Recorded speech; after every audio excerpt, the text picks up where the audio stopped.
Hello, can you hear me? Yes. Perfect.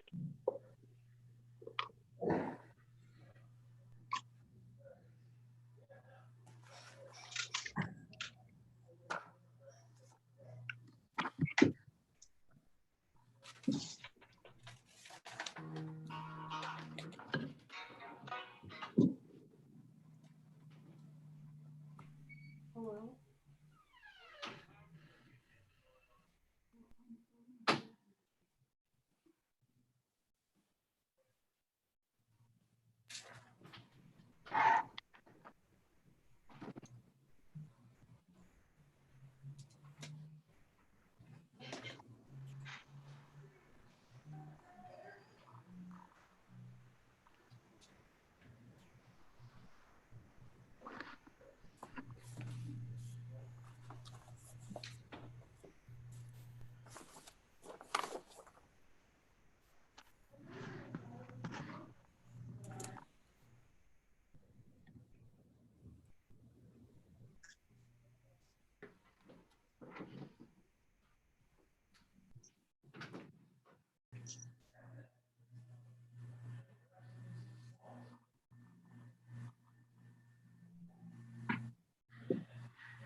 Okay, is everyone ready?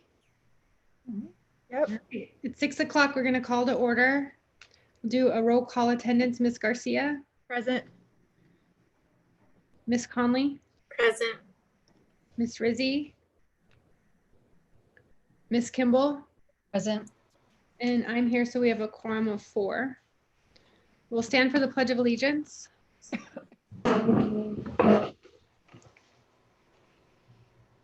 I pledge allegiance to the flag of the United States of America and to the republic for which it stands, one nation, under God, indivisible, with liberty and justice for all.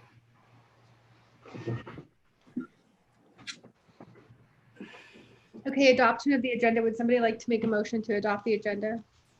Madam President, I'd like to make a motion to adopt the agenda. We have a motion. Would somebody like to second? Second. Ms. Kimball seconds. Any discussion on the agenda? Hearing none. Ms. Garcia, Yes. Ms. Conley, Yes. Ms. Kimball, Yes. and I'm a yes, so that motion passes with a vote of 4-0. Would somebody like to make a motion to approve the board meeting minutes not previously approved? Madam President, I'd like to make a motion to approve the minutes as presented. We have a motion. Would somebody like to second? Second. Is that Ms. Conley? Yes. Is there any further discussion on the minutes or any discussion for that matter? Hearing none. Ms. Garcia, Yes. Ms. Conley, Yes. Ms. Kimball, Yes. and I'm a yes, so that motion passes with a vote of 4-0. We don't have any public comments, so we're going to move on to the consent agenda. Would somebody like to make a motion to approve the consent agenda? Madam President, I'd like to make a motion to approve the consent agenda as presented.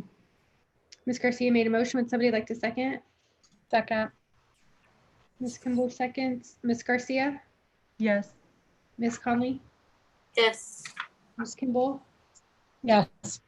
and I'm a yes, so that motion passes with a vote of 4-0. Okay, information and discussion items. The Cisco telephone system, Ms. Jackson. Sure. Let me start my video here. Just want to give you a brief overview of how we got to this point for the proposal for the telephone system. The current telephone system has been in place at the district for 10 plus years, and it's been failing over the last several years. The phone system is no longer repairable and it needs to be replaced. In this situation, the communication for the district it doesn't work all that great when the phone keeps going in and out. So that could be cause some really serious consequences if it goes down during an emergency. So what ended up happening was a project team was formed to look at viable options to replace out the phone system. The team looked at several different solutions, cloud solutions, on-premise solutions, and presented the findings to the cabinet members. And after an in-depth review from the cabinet, they determined the best solution for the district was a Cisco on-premise solution. Both the cloud and the on-premise solutions provided similar options. The on-premise Cisco solution was more cost-effective and would integrate with the current infrastructure that is already Cisco. I'm going to turn this over to Envision so they could give you a brief overview of what is included in their proposal for the solution for the phones. So it's either going to be Richie or Helen giving you a brief overview of what's included in the proposal. Thank you, Renee. This is Helen Roman. I'm come from Envision Networking, and I just wanted to go over briefly. The proposed solution would save the district $2,500 a month on their current phone bill. It would allow you to have voice, video, mobility, messaging, conferencing, and intercom. In addition to making calls, you can answer calls. You can have call pickups for a group. You can have do not disturb rings. You can hold calls and swap between active and held calls. You can transfer calls not only to voicemail to another phone, or you can actually transfer it to somebody else and then consult with them before you actually complete the transfer. In addition, you can forward your calls so that on your phone, you can have it forward to any other phone that you choose, including your mobile phone. Conferencing is capable on most phones that you have chosen. The conference phones support a 400 square foot radius and up to 10 participants. The actual conference phones that are included in the proposal allow for more participants. You can bring in conference from the outside, from mobile phones as needed. There's multiple lines per phone, so you can put people on hold, pick them back up. Voicemail can be picked up from anywhere. And let's see, I had something else on here that you guys liked. Hunt group. So then in a hunt group, you can have a hunt group. So then in a group, like somebody calls Renee, Renee is not at her desk. It can then go and look for the next person in her group that can be programmed. The phones are highly programmable so that whatever case that you have or use case that you need, we can probably program the phones to achieve that use case for you. In addition, we have a fully integrated alerting system called Informacast. And this use case is for multiple purposes. If you have an emergency situation, you can pre-program different alerting messages, and you can select multiple ways for this to go out. So if you need it to go out to everybody, including parents and people all throughout the whole district, it can do that. It can show on the phones, on the desks, a message going across the phone. You can select different messages. You can select different ways of actually sending that alert out. It can be an audio bell. It can be talking. It can be visual. You can have pre-recorded announcements. You can have monitor and record calls to 911, and you can have location tracking back. It'll also manage your bell schedule, overhead paging, and emergency communications into a single system. And then with these phones combined with that, it can actually talk through the phone on the intercom as needed for an emergency situation. I think, Heather, you need to scroll to the next page. And to add to that, you know, the Cisco phone system, this is Richie with Envision, sorry. To add to that, the Cisco phone system's the largest phone system in the world. It's the most implemented across education, healthcare, corporate. There's thousands of VARs that work on it. And the components have been upgraded probably for the last 20 years, where we've had schools that have purchased a very similar system and are still in use. Schools similar in size like Safford, Thatcher School District, and then larger schools, Sunnyside, in your area, Casa Grande, Mesa, I believe uses a Cisco phone system. So does Tallis and a lot of other districts. So it's a widely adopted phone system, nothing too out of the ordinary. It's very feature rich because it can scale up to, you know, 60, 70,000 phones. You have all those features that you would use at your school, plus any features that they would use in the corporate side. It's just a matter of programming them. All the phones are highly programmable for any need that you guys could possibly even think of. We haven't actually ever came across anything that somebody wanted to do that we couldn't do with the phone system. And the Informacast piece from a parent who uses it, whose school district uses it.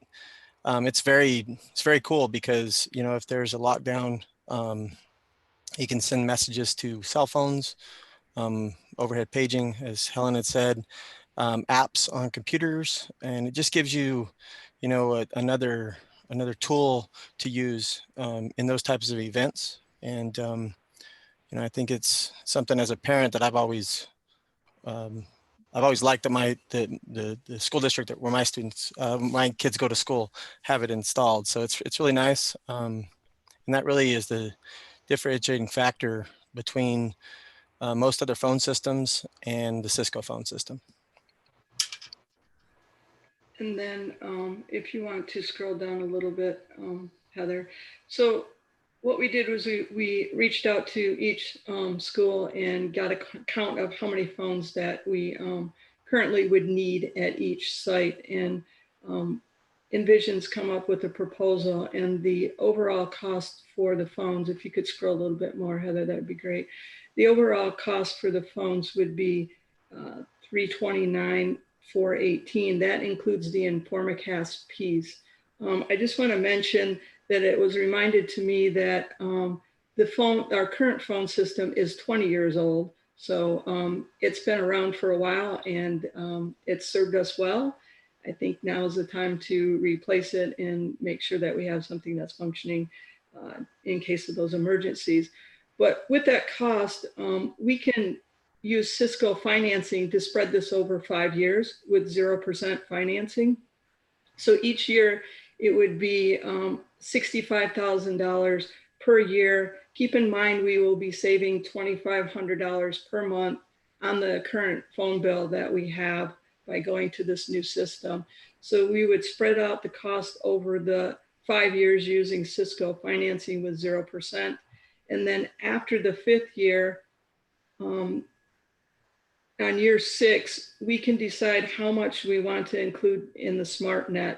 The 15,000 would be a high number to include for everything on the SmartNet. And if we wanted to include Informacast moving forward, Informacast is roughly around $5,000 per year. So year 6 could be less than 15,000. That's just a high ballpark figure for if we go on with the system. And it should last us another 10, 15 years, hopefully. Any other questions regarding the phone system? You mind it? So Oh, go ahead. I just, so if there's 2,500 per month, then that's like 30,000 a year. So then it'd be like 180,000 for 6 years for savings. Roughly, yes, yes. So it would take like 14 years before we see savings. No, you would, every year, year 1, we would save the 2,500 per month, starting year 1 for the off the phone bill. So you would save, go ahead. Sorry, go ahead. I didn't mean to interrupt you. No problem. So that 65,000, we'd pay 65,000 every year for 1 through 5. And then we still have to pay our phone bill to CenturyLink, but we would save $2,500 a month off of the CenturyLink bill. Does that make sense? So in reality, if you take like that 30,000 for the year, then we were paying an extra 35,000-ish and some change. Correct. Yes, so the 30,000, this is Krista, Dr. Anderson, the 30,000 that we would typically have given to CenturyLink, it kind of offsets the $65,000 that we are paying for the phone system. You know, one of the factors that really was important to me and was the fact that typically when it rains, we lose 4 Peaks phones. And so it was almost probably once every 2 weeks, we would hear a message that 4 Peaks phones were down. And so with us moving to a new phone system, it is going to have systems up, knock on wood, 100% of the time that we will be able to access our schools in emergency, in non-emergency situations. Parents can get hold of the campus. And especially now with COVID-19, we are hoping to get back onto our school sites. And we know that we need that line of communication to be very clear when we are looking at protocols for our students. So I know that Renee's team did a great job pulling this information together. We did look at multiple systems. This program that we are bringing you today is significantly less than a cloud-based system that we were also looking at.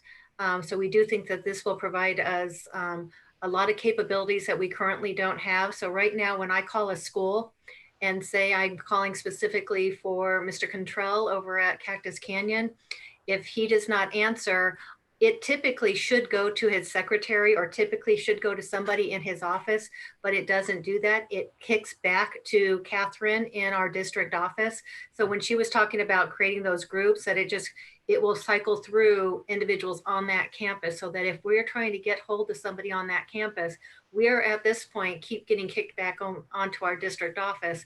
And then we have to call the next person on the line. And if Sharon doesn't answer at Cactus Canyon, it then bops back to us again. And so this will allow us to have some safety features as well as some opportunities to communicate more efficiently.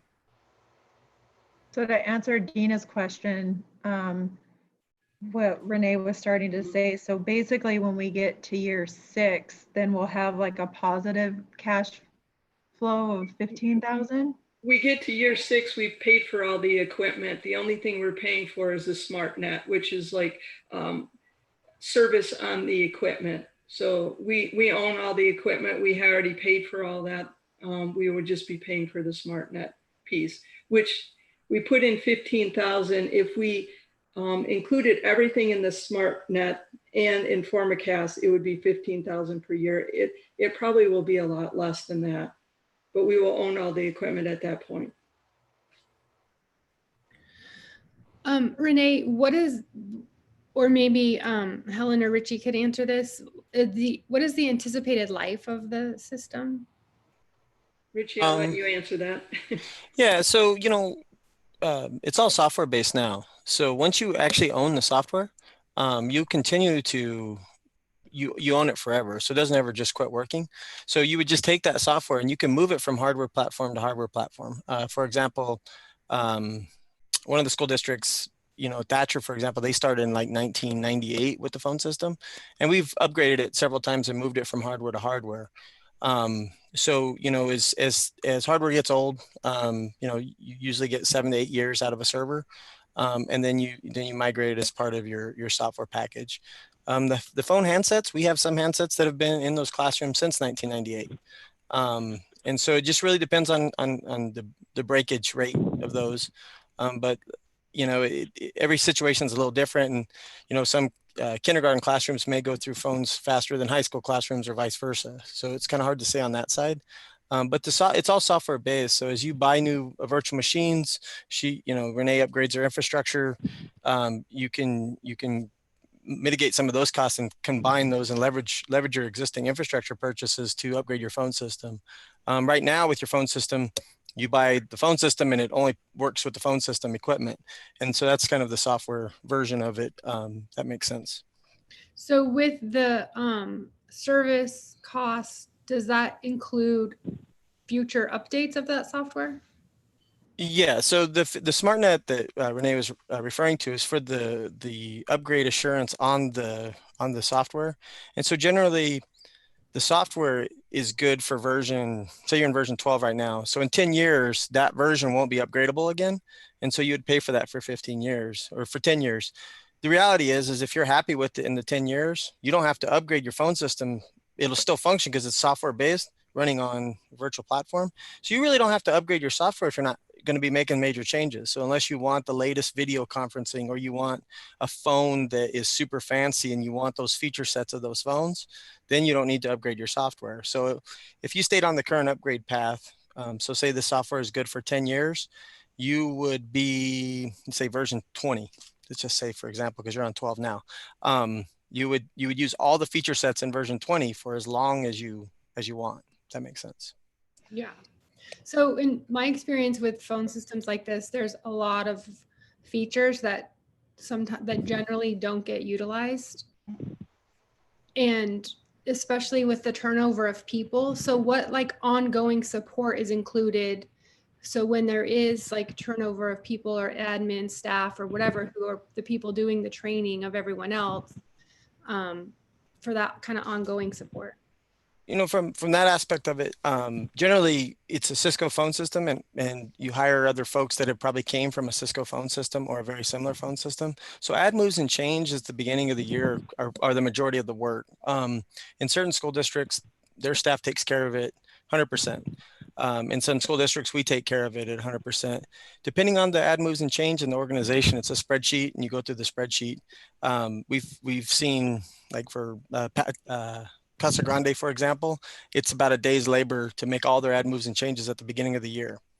And so we can do that and train the new staff. The good thing about, like I said, about the Cisco phone system is there's 100 VARs in the state of Arizona that do Cisco programming. And so finding people that understand the phone system is probably the easiest thing of all the phone systems that I've ever dealt with, because everybody has somebody that's worked at a school that can make add, moves, and changes at phone system. There's nothing unique about it because it's so widely adopted. But I'm sorry, go ahead. I'm sorry. If I could just jump in 1 second on the training. When we do the initial training and we train each person for exactly what they need to do, and also your admins, there's also a training packet that we'll leave with you, but you can always give one of us a call and we can do training remotely, or we can come up and do hands-on training. Training is, I think, is what creates the value for the users, because then they like the phone system and they get the most use out of it.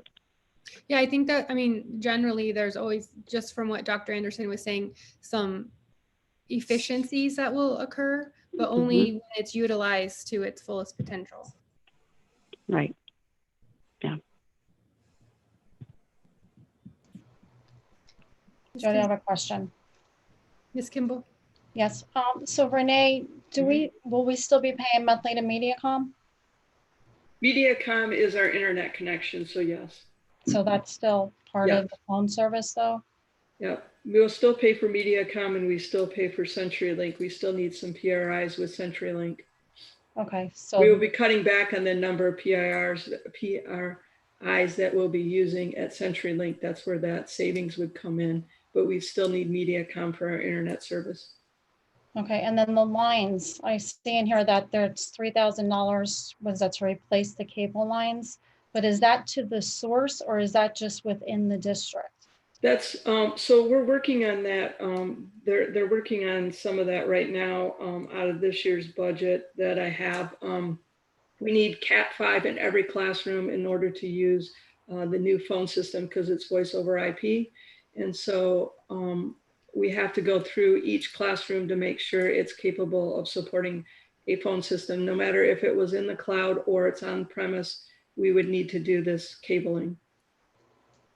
But would that fix the problem to the source? Because I know in prior years, there seemed to be a problem with the lines from the source to the district.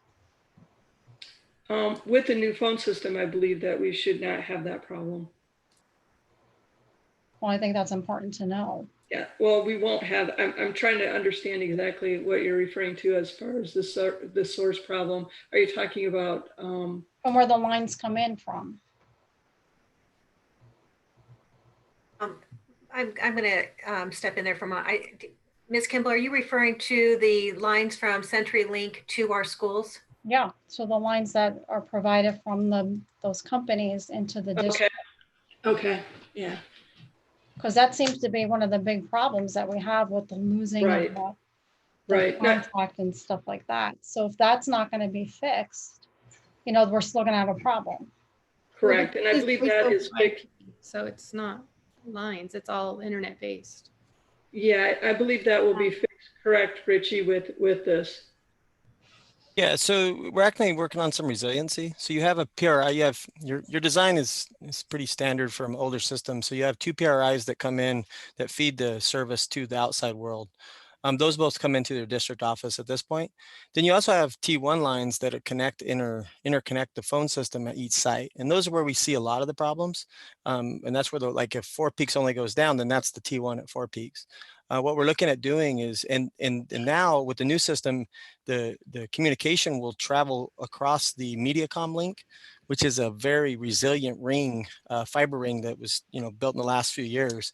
And so when I looked at your uptime from a network standpoint, the network was really solid. So that makes it, we're laying this VoIP system over the top of it, makes it a really good solution. And then we're also working on bringing in moving one of the PRIs over to one of the other campuses. I believe it's Peralta Trail, and making that a resilient site. So basically what would happen is if the district went down from a PRI standpoint, the calls would go out to Peralta Trail site, which gives us all kinds of flexibility. And then also we could start looking at doing down the road, possibly some DR there where we bring a second internet connection and give you guys even more resiliency.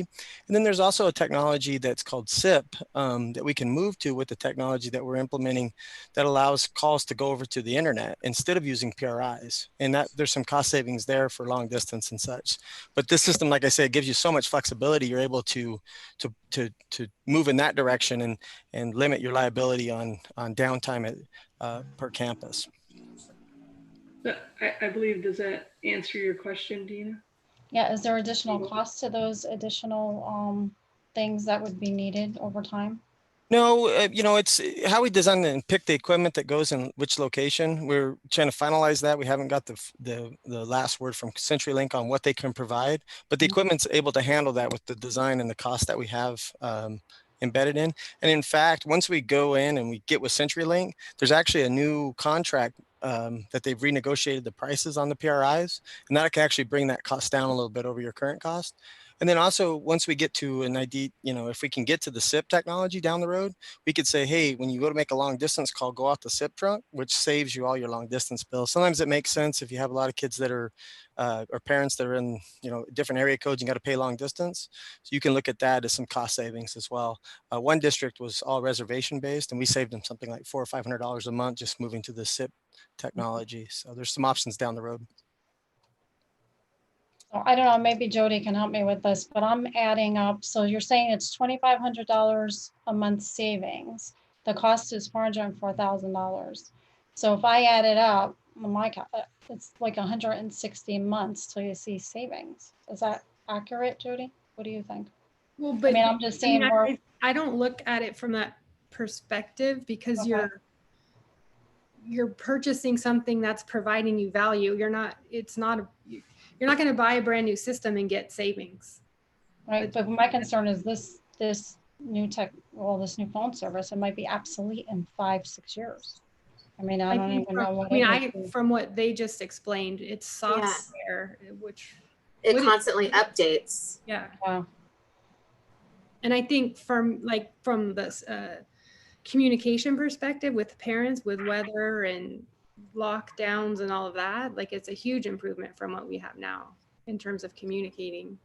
Right. I just think like, if we pass the override, this is something that we can easily say, yeah. But right now, I just don't know. That's a lot of money for me. I mean, I think it's essentially $35,000 a year for 5 years. Because you're minusing the 30,000. Exactly.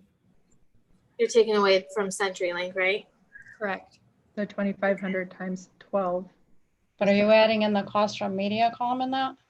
Well, You're already paying that. You're already paying that.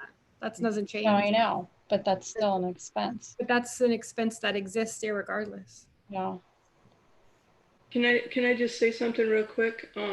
The cloud solutions, every year you would pay the same amount. It would keep going on and on and on. So if like in year 6, it comes down a little bit, but it would still be about $50,000 a year if you went with a cloud solution for the phones. I have a question. I might have missed this, but after the 10 years when he said that we possibly need the upgrade for the software, is there a price? Like, can you give us an idea of what the upgrade would be as far as price range? That would be part of that SmartNet, correct, Richie? Yeah, so your software, the way it's done, industry standard, is your software is good for a purchase period of say 10 years. After that, they have upgrade SKUs and programs and this and that. But again, at year 11, it doesn't quit working. And you really only need to upgrade if you want new features. And so most of the time with schools, just depends on their cycle. They want to stay on the latest just in case, they need something. But most schools go through a cycle where they do their bond or whatever they're doing to do that. And just to kind of give you an idea how you got to the $30,000 or $2,500 a month savings, that was all used to be covered by E-rate. And E-rates moved their funding from telecom and phones over to the wireless and infrastructure. And so that left you with an OpEx expense. So now it's like, can we convert that OpEx to CapEx and get you into a system where it's more affordable from a year-to-year basis, right? So that's kind of how that got there. So Richie, just if AJUSD wanted to stay up to date on the upgrade software at year 10, can you give us an approximate of what it would cost? A general idea of a price range? Yeah, I don't know. Like that the would be a tough one. technology changes so fast every year. I don't 10 know. years, yeah. Yeah, that's so far in the future. And then I don't think we should, I mean, I think that's important. Okay, so right now, if we were to have this phone system and upgrade it, I'm sure you've upgraded phones in different districts. What did it cost? If they were under SmartNet, nothing. If they bought new or bought an upgrade SKU, it would probably be half the cost of the proposal plus a percentage, right? So depending on how many phones you have and licenses, I would say it would be about 25 to 30% of the total cost of the initial $300,000. Okay, thank you. So, and that would be estimated in 10 years down the road. So it's kind of hard, but about that. Thank you. Can I just clarify that? The original cost of the product is only $153,000. And then the SmartNet on the $15,000 a year, that includes SmartNet on the phones. You probably wouldn't renew your SmartNet on the actual physical phone. you're only going to be renewing the smart on the actual, like the servers, the ISRs. So it's going to be drastically reduced. So the 404 is not reflective of the actual true cost. If you go back up to the product page for the product cost, that's where you're going to get more of reflective of the actual cost. 329. Correct. Right, but the product is 153. Informicast is outside of us. And then your service total is 68, but that's right now with covering everything for that initial 5 years. On year 6, you're going to be picking and choosing what you actually want to cover. And just a side note too, we are trying to apply for a grant for the Informicast piece too. Not guaranteeing that we'll be awarded the grant, but we are trying to get a grant for the Informicast. What is the grant amount? I'm sorry, what was that? What is the grant amount? We're going to try for the 39,000 for the Informicast total. Okay. Does anybody else have any questions or comments? I don't agree with you, Jody, as far as like needing to definitely do something. It's just, we want to make sure, I mean, there's a lot of money and we want to make sure that it's going to be efficient for what we need right now. We need a lot of different things. We just need to prioritize what's important. Yeah. Anybody else have anything? Thank you. Okay, we're going to move on to the case math adoption. Mrs. Gonzalez.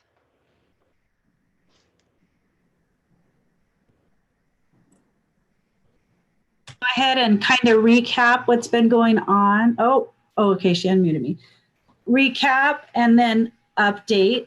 So to start, I would like to share the timeline with you. So when, you know, as we all know, the math materials that we had, the math curriculum was quite old and outdated, and there had been a lot of changes with our standards. And in order to give our teachers and more importantly, our students what they needed as far as curriculum, we worked with Pearson, and so they came aboard and they gave us the updated curriculum, and we started rolling that out in the fall of 2018. So Pearson has been working alongside with us for 2 school years now, and we started with the intermediate grades. So we started with grades 4 through 6, and Pearson let us utilize the new curriculum, the newest that was out at that time.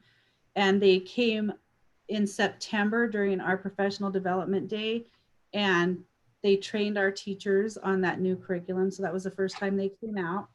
And then, so our intermediate used the curriculum throughout that entire school year.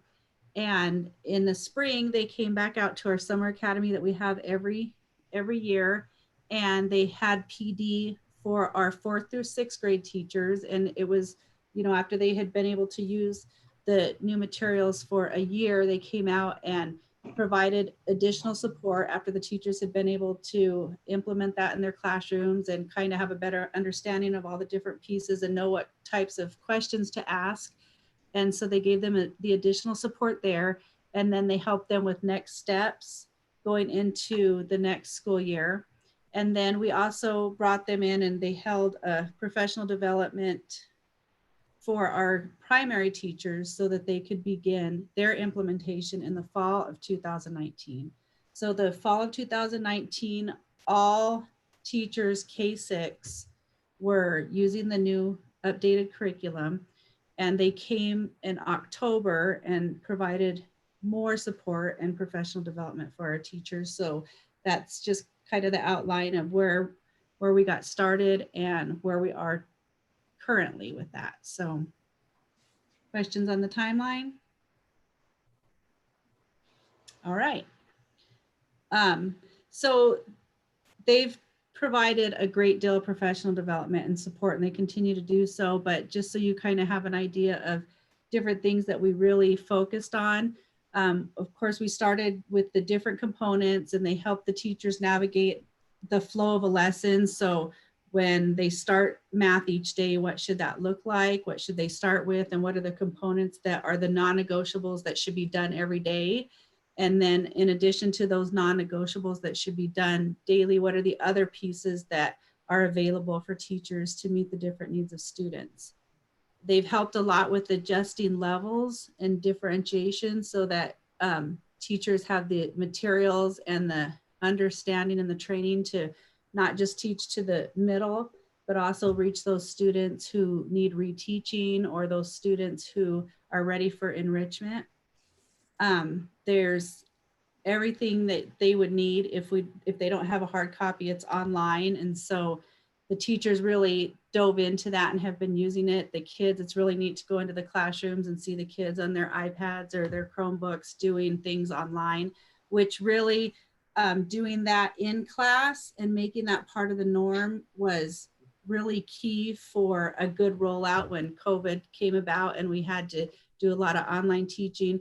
It was really helpful because the teachers were already familiar navigating that technology piece and the students use it in the classroom in a lot of areas. So they knew their side of it. So that was really beneficial. And then to go along with that differentiation, there's components and Pearson helped support that and the coaches, the EdServe team on how to do that small group instruction. And again, the online practice, they have videos that go along too. So even students who get back into the program when they're not in the classroom and they don't have their teacher there to explain things, there's videos that go along to kind of reteach that as well. So that's been really, really helpful. And then along with doing the reteaching for students and the enrichment, Pearson has a really nice component to it to where there's plenty of materials for doing that. So, and then I reached out to teachers and I just wanted them to share with the board and the community and all the stakeholders what their feeling is about Pearson. And so I just sent out to teachers asking them to share how Pearson has impacted them as an educator and also how they feel that Pearson has impacted their students. So I'll let you just kind of read the slides and I'll highlight some of them, but a big piece is that they're very happy and grateful to have all the resources. Before we had the updated curriculum, they were trying to piece and pull from different places, which made it really challenging. So not only was it very time consuming to try and find the right materials, they weren't always, like the alignment wasn't there. You weren't always pulling things that were research based. And so we know, like with Pearson, it's research based and it's systematic. And so it really allowed teachers to have what they needed that aligned to our standards. This is from a third grade teacher at Peralta.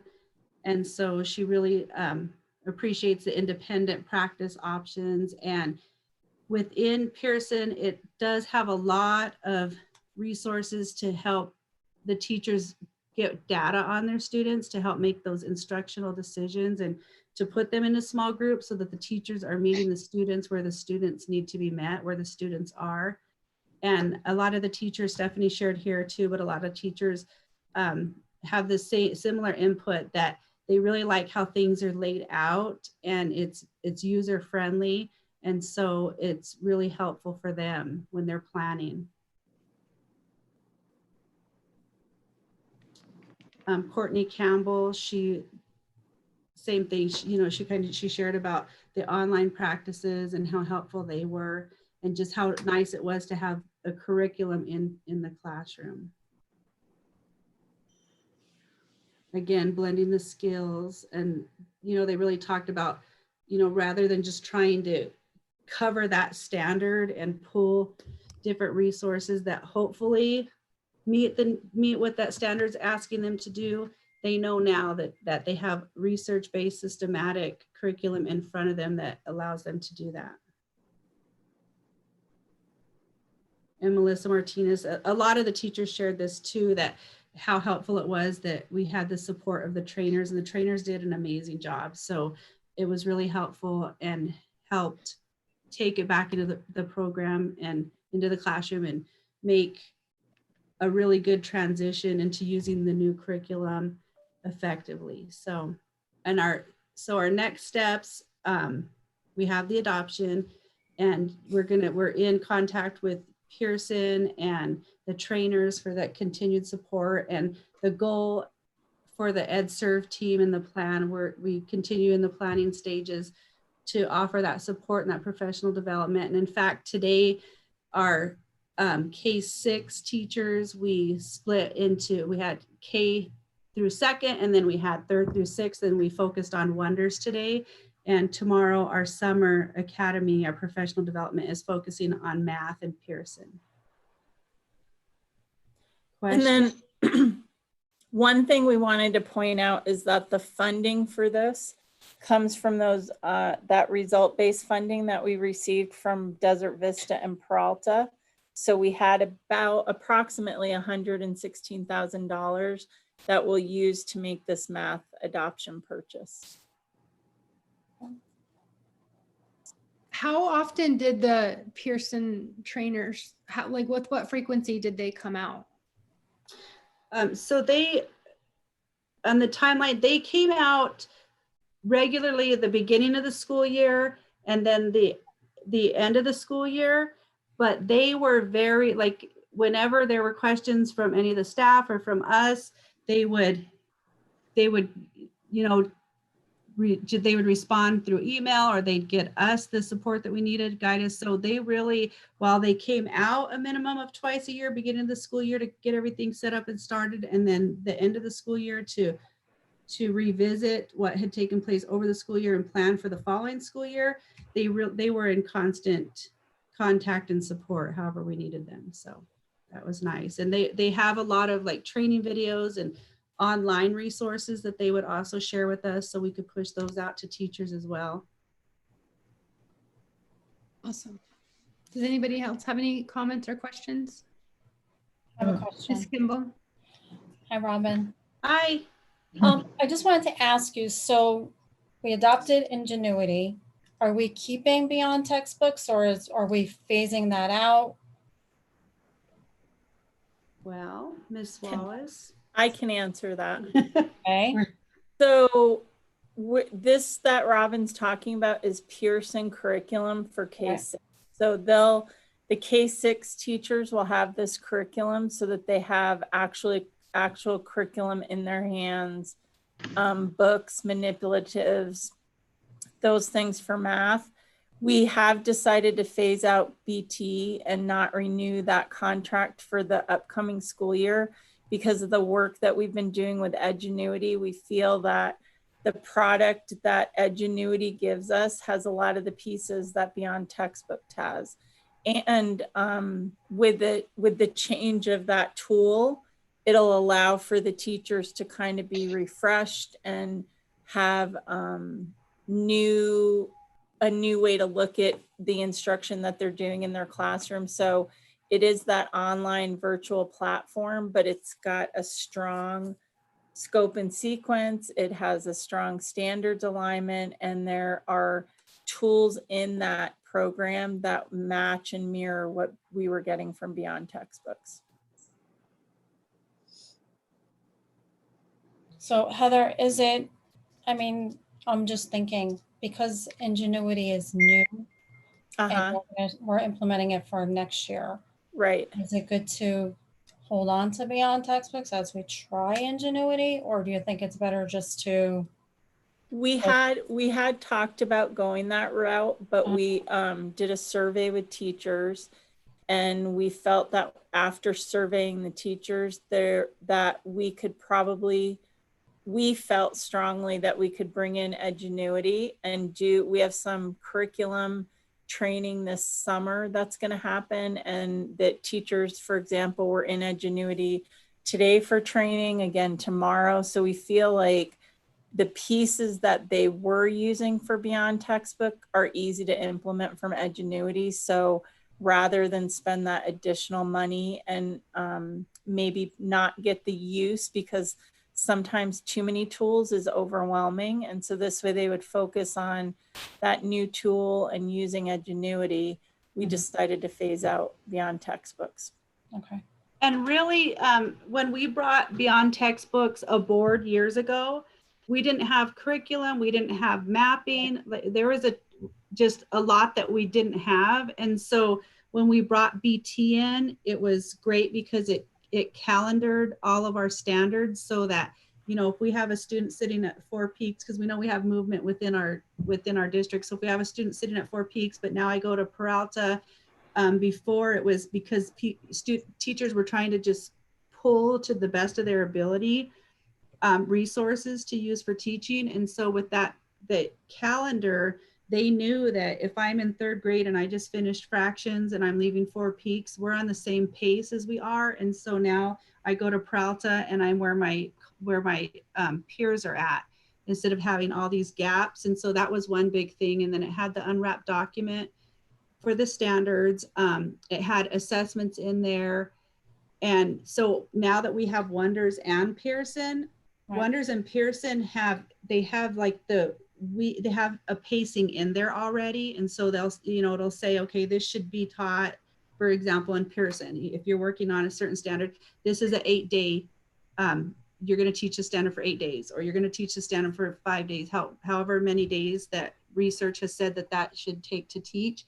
And so since all of our teachers have the same curriculum in their hands, they're all, that is already done for them as far as following. And you can calendar within the online piece for Pearson and Wonders. So that now that we've really transitioned and teachers are dialed in, they have that. Mm-hmm. The other piece that BT gave our elementary teachers and our secondary was some resources when we didn't have those, but they don't have to pull anymore to try and find resources that align to standards because their curriculum has that for them. So for elementary particularly, everything that we got BT for to help us through when we couldn't get curriculum at that time, we now have those pieces. And so elementary's in a really good place.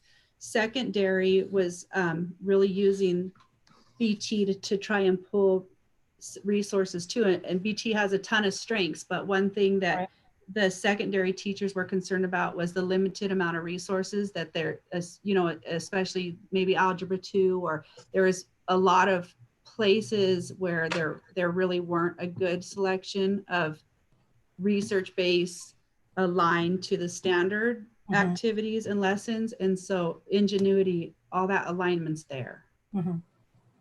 So it sounds like, I mean, now that we're doing a better job of providing the resources for the teachers to actually do their jobs in a less of a piecemeal manner, will they have to kind of pull from different sources to be able to try to adapt to the standards and the pacing and all of that. And so now trying to provide the actual curriculum that does all of that for them so they don't have to piecemeal and figure it out themselves.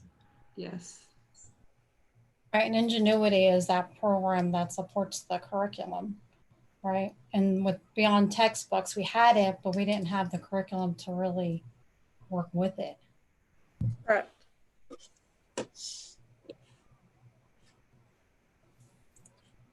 Thank you, Robin. You're welcome. Thank you. Thank you, Robin. You're welcome. Thank you. Okay, Avid update, Mrs. Castellano. Oh, wait, she's probably, let me unmute her. I don't see her.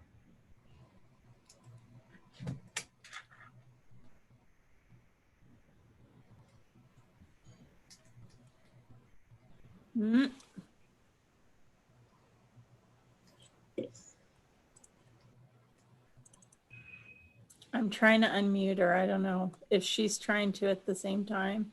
There we go. I've been trying. I apologize. There you go. It took a minute. It was spinning.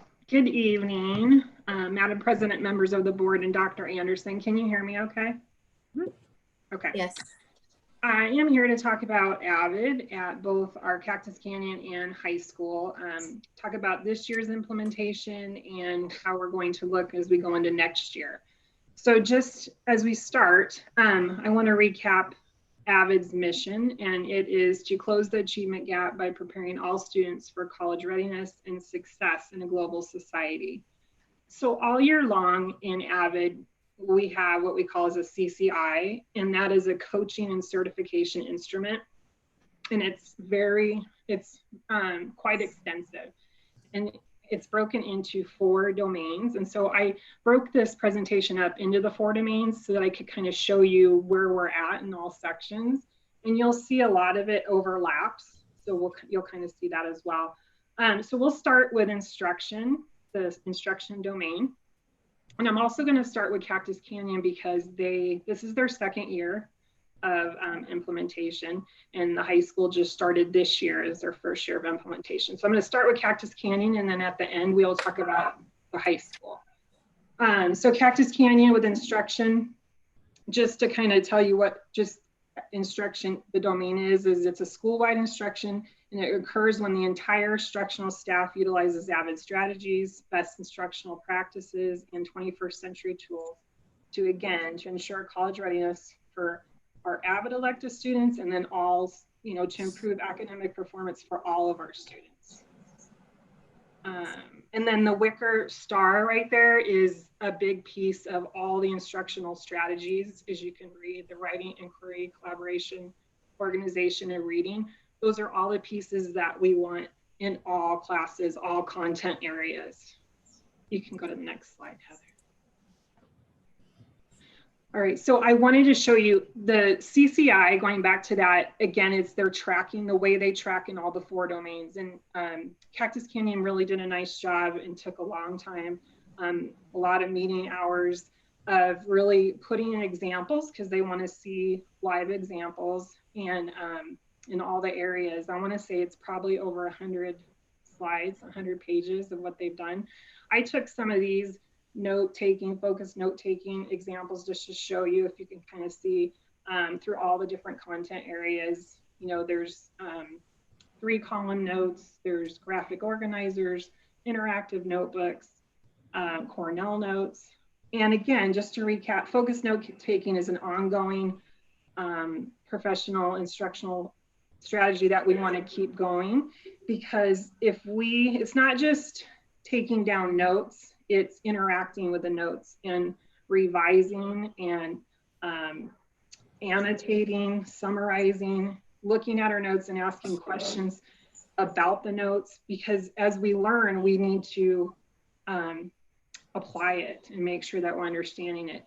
And research shows that if we do that over so many times within a certain time frame that it's being taught, that it will cement, and kids will learn it. So that's why it's a long and it's an intense process, where the end product is we want them to be able to apply it to problems, to situations, to projects, in all of our content areas. You can turn the next one. So just under that instructional, just a couple things that they've really done well with. The tutorials are the pieces that the Avid students that are in Avid in the elective class, if they have some problems in some of their core areas, they will come with what they call a point of confusion, and twice a week they will have tutoring sessions. And this is actual picture of a tutoring session, and with a tutor, and they work through problems so that they can understand. And it's nice because the kids all learn from each other in a collaborative situation, a structure, and they really work through it themselves. The tutor is really just a guide, help them work through it on their own. It's really neat to watch if you ever get a chance to watch that. It's neat. And that happens in all 7th, 8th, and 9th grade. As I put elective classes on there, and I put the and twice, I apologize for that.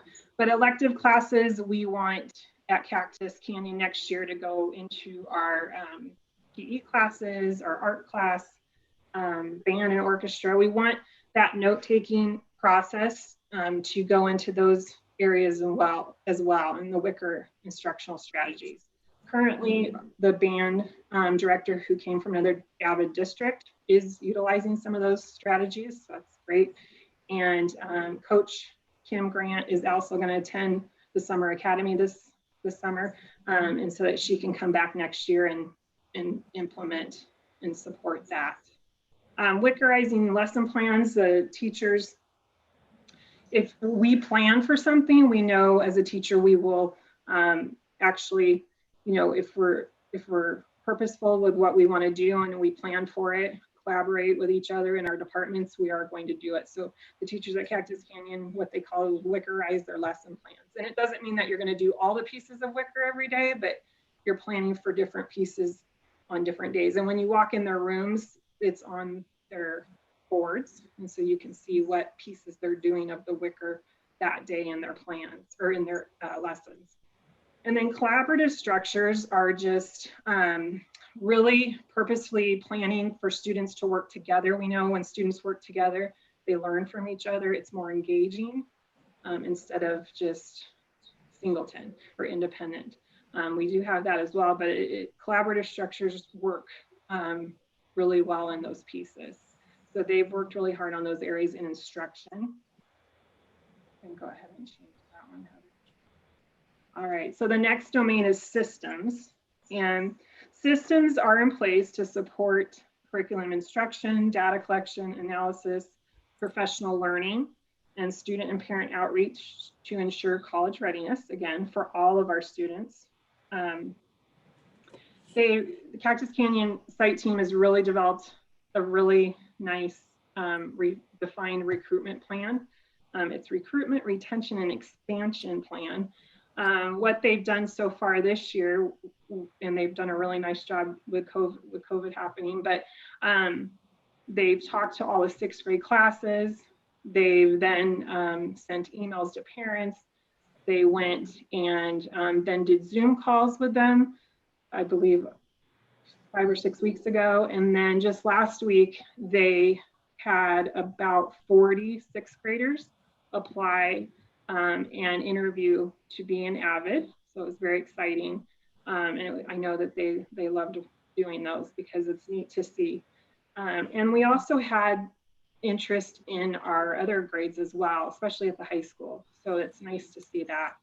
And that's a continuation plan to keep and recruit. And we're seeing the momentum kind of just keep going because people or kids and parents are asking, how can I get my student into Avid? What is Avid? And how do they get involved? So we're having those questions more and more. Wicker, again, is embedded through a professional learning, both at the Cactus Canyon and at the high school. In the systems, students have access to honors classes. This year we did a 6-12 vertical professional development in the fall. We had our junior high come over to the high school and they sat together, and then we sat in departments and really looked at, you know, in the science department, what is the focus notebook? What does focus note taking look like in science? And what kind of notebooks do you have? And these are the ones I have. And they all kind of shared how it worked. Teachers at the high school could ask questions. Well, what if you're doing this in biology? How would that work? And so they could ask questions in all the departments, and it was nice to kind of all work together. And we brought over the 6th grade teachers as well. So it was a 6-12.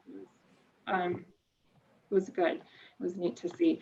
The school leadership team continues with professional development as well, both the high school and the junior high, and we'll show you in just a minute who is on that team, and it's growing, and they do receive professional development. This year we went through several different classes, and also we visited demonstration schools to see what those look like as well. That's all good as we move forward. You can go to the next one.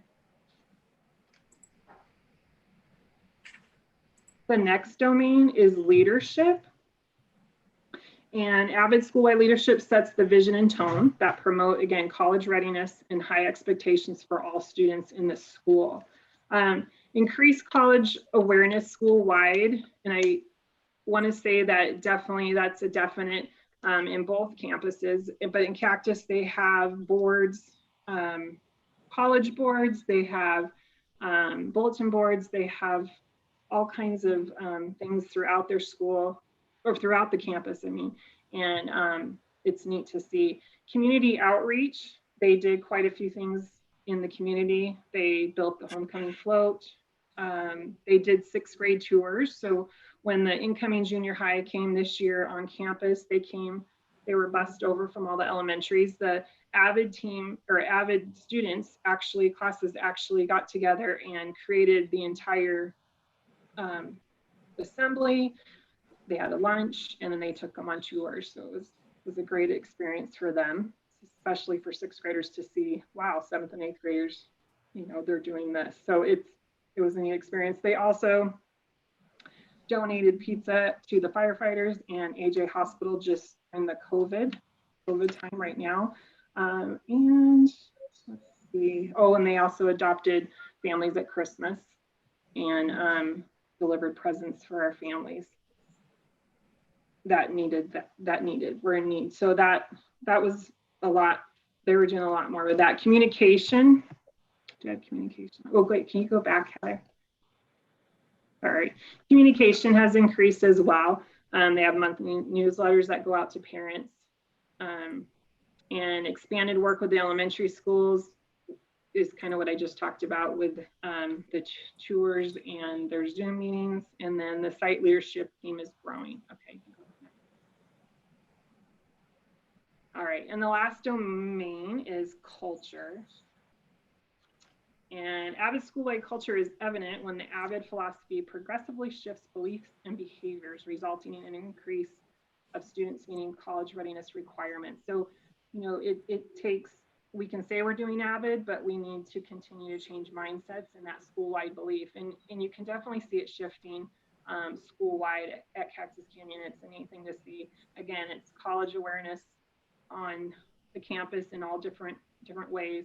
Walk in the office, where did you go to college is up there.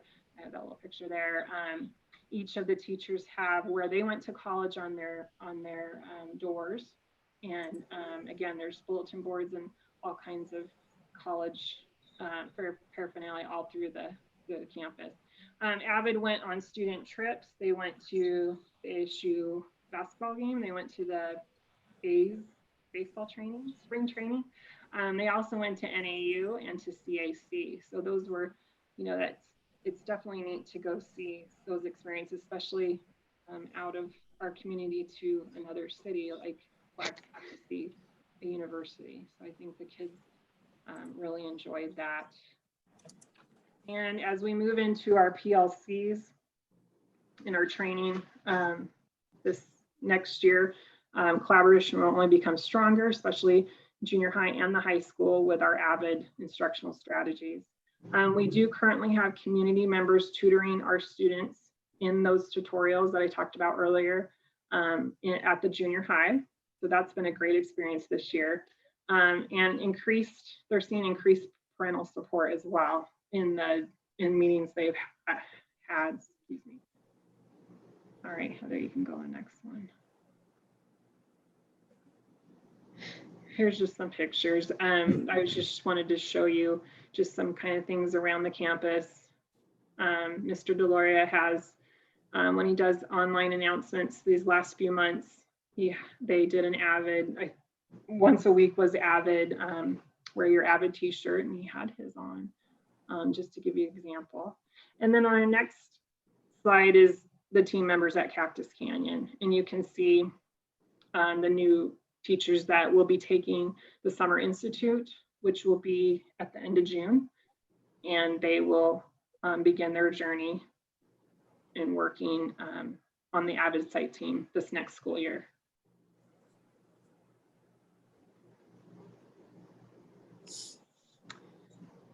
All right, so Avid at the high school. I just wanted to show you a couple of things. There's 2 pictures in there of tutorials. Again, those are strong in our 9th grade. And those are twice a week, just like they are at Cactus Canyon. This is an implementation year. And so we started off with professional development primarily with focus note taking. And within, we kind of broke it down from there with our essential questions. And the essential question is it's kind of like a learning target. A student should be able to answer that essential question at the end of their lesson or at their lesson activity. What did I learn today? And they should be able to answer that. So it's always important for students to know, obviously, what they're learning, but have that posted in the classroom as well, so that they can refer to it. If you go to the next slide, Heather. There we go. So it is their introductory year. We've done a couple different things. We had, like I talked about, the vertical professional development. We've had teachers just before spring break at one of the PDs talk about how it was great. I mean, they stood and talked about what they do in their class with Avid strategies, and especially with focus note taking. They had examples of focus notes. They talked about times where they struggle with it and how they overcame it, and the things that they're still, working on. And it was just it was good conversation and collaboration for our teachers to see, because it does take time, and it's an ongoing process. So we feel like that Avid culture is starting to flourish. It just takes some time, and as we get the momentum going and work with our teachers and they feel success, we want to keep celebrating those successes so that we can multiply those. Again, we focus on essential questions, focus note taking. We're going to continue on that for next year at the high school. Tutorials will continue. We want to definitely shift towards a college awareness on the campus. I skipped to the bottom there on the student surveys. Mrs. Roach, the elective Avid teacher, sent out a student survey to all her Avid students. So it's 7th, 8th, and 9th. And I pulled out 3 questions just to share with you.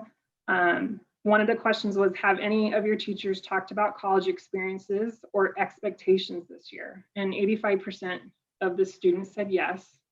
Another question was, do you think most of your teachers expect you to be ready to apply for or attend college when you graduate high school? 93% said yes. And then the last question I pulled out is, do you think most of your teachers are trying to prepare you for college? And 85% of the students said yes. So that was a good, strong percentage. And next year we will have full classes in 7th, 8th, 9th, and 10th grade. We do have students on a waiting list as well. And I wanted to tell you too that our applicants are doubled this year. Wow. As compared to last year. So we're definitely getting the momentum. Like I said, parents are asking and students are asking, what is Avid and how can I be a part of it? And again, we want it to be school-wide. Cactus's goal is to apply using the CCI this year to become emerging. And then the following year, they would apply to become school-wide. And the high school would be 1 year behind that. This is the site team at the high school, and you can see it's building. We have quite a bit of teachers now. We did add some teachers in the mid-year. We had sent a couple high school teachers to some trainings in the middle of the year, which was great because we were able to get them going and started, and we brought them onto the site team as well. So that, again, it just takes a little bit of time, but we're building and growing with that.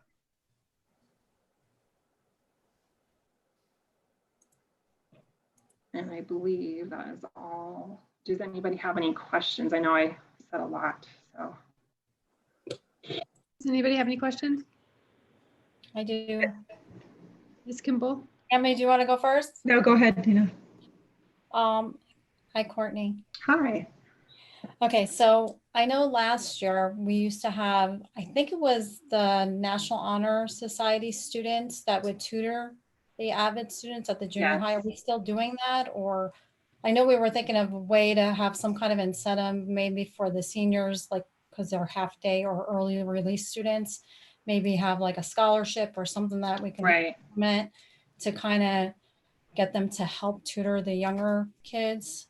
Do you know anything if we're still doing Yes. that? So we have talked about that. And I think we're still trying to work that out with our students. But yes, we have talked about that. And I know Robin and I both have mentioned about the scholarships. I think too, as we can build the next classes, like the 10th grade class, that can help as well. I mean, it's Right. just the structure. So yeah, it's definitely being talked about. Okay, because I think that's good that you have the older students helping it's really. Exactly. And then I was just going to ask about funding for Avid. So I love this program, and I'm the type of person, if you're going to do it, you got to do it right. So do we know what it costs yearly? And I put this on the agenda, so if you don't have the answers now, maybe it can be brought back, but I'm just curious of the funding for it, how it's being funded, what it costs yearly, things like that. Do you want me to address that, Courtney? Sure. So there's currently not a set budget for Avid, but we pull, as part of our Title II professional development, we pull money from there to do Avid training.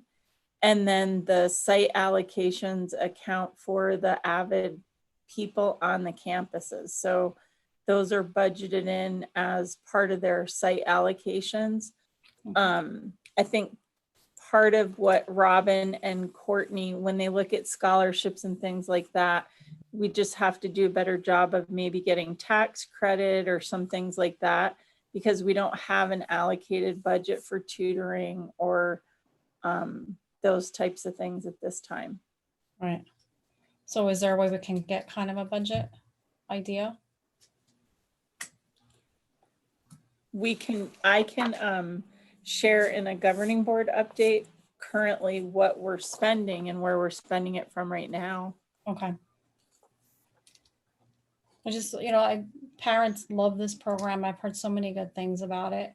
And I mean, obviously we have a wait list for a reason, because people want to get their children into it. And the only concern that I have heard was making sure that the program is fully funded. We want to make sure that it's getting the source of income it needs to be successful. Well, oh, go ahead, Heather. No, go ahead. I was just gonna say, I believe too, in the following year, 21, 22, is that right? Yeah. We'd be able to add at least 1 or 2 more classes as well. I mean, if we project how we're projecting now, in the same, we should have more classes too. Oh, great. Okay. May I step in for a moment? Sure. So one of the things that we have with our strategic plan is looking at programs that yield us positive student results academically. And so one of the pieces that we are tracking is how our students are doing in their typical trajectory within Apache Junction Unified School District, but also looking at those students within this program. And I happened to have a conversation with Mr. Cantrell this morning, and we are seeing higher yield of results on students who are going through this program. So as we go into next year, 2021, it is year 3 of our strategic plan. We're going to be revisiting our district goals. And so I do anticipate that Avid is going to be something that we will continue to adopt within our strategic goals, which means that our budget, our M&O, our capital budgets, as well as our title budgets, all are going to be aligned to meeting those goals. So what I would hope is that we continue to work diligent on this program. We continue to advocate for students. We do have a wait list, and according to Mr. Cantrell this morning or this afternoon, we have enough kids. We don't have enough kids to yield or to open a new class at Cactus Canyon. But if he gets more interest in our kids that qualify for the program, there is that opportunity that we can even expand it possibly more into next year. But more realistically, it's probably that 21, 22 year that we'll be able to add more kids. But I know I'm committed to the program. I know our administrators are committed to the program. And it was very clear from several of our governing board members right now that this is something that we want to continue and we want to support it. So that means that we create a budget that ensures that this program continues to move forward just the rich conversations that we have with teachers and at our school level about this program. And it doesn't just benefit the kids that are identified for the Avid program. You know, what Mr. Control was talking about is that, you know, we're moving towards a Avid school, a school-wide Avid program. It doesn't mean every child is in an Avid classroom, but the strategies are school-wide and it benefits every child in that campus. And so that's what we want to see. That was one of the questions I had, is if we were able to drill down with regard to the test scores for the kids that were in the program within the growth and proficiency areas. So do you have, oh, go ahead. I was just going to say, we're in year 2. And so that is pieces that we will continue to look at and to provide to the governing board as well as to the public as it becomes a little bit more relevant. We don't have AZ merit results to share this year. Yeah, I know. But we do have some Galileo results, but I think that's more coming into the future. And then Courtney, with regard to the focus note taking and well, I guess specifically with the focus note taking in terms of the expansion in the high school, like how was that? Can you talk about like how that was implemented? Like, was it X amount of classrooms? Was it just 9th grade? Was it like, can you talk about that? Sure. Yeah, we did it school wide. So we brought everybody in, all the core areas in, and, you know, there's, like I said, there's 5 main levels to it. And so the first are always a little bit easier because we've always kind of taken notes, but now what do we do with them? And so it's really talking about how do you fit that into your curriculum? How do you fit that into your time? How do kids go back and revise? Because like I said, they really need to go and look at it 3 to 5 times for them to learn it and understand it. And then you want them to apply it as well. So sometimes it's changing that mindset of, well, I don't have time for that, or I don't know how to fit that in, and into understanding that if you do make the time and learn how to make the time and talk to your colleagues and your teammates and learn how to do that, it's a great tool and it's going to raise achievement. I mean, students will, as we know, if we refer to our notes and know them, we know we learn. So we did start with all the core classes. And then we just kind of broke it into steps, and we would go back to, you know, to the apply or to the review and revise. And when we talk about annotating, and everybody's at a kind of different level. So that's why we thought, you know, at the time we brought junior high over to kind of talk about how they did it, because they're a year ahead. We also had teachers, like I said, at the high school talk about where they're at in this process and how far they've come along. So it's an ongoing process. And when I've talked to other principals in different districts, when I've gone to different trainings for this, there's demonstration schools that still continue after 5 years, because you have new teachers and you still have different levels. You continue to always go back to that review or to the different levels of the note taking, because it's such an important piece, and it kind of applies to all the different Wicker levels and strategies as well. Does that help answer? Yeah. Or we're going to continue on that same path next year. Anybody else have any other questions?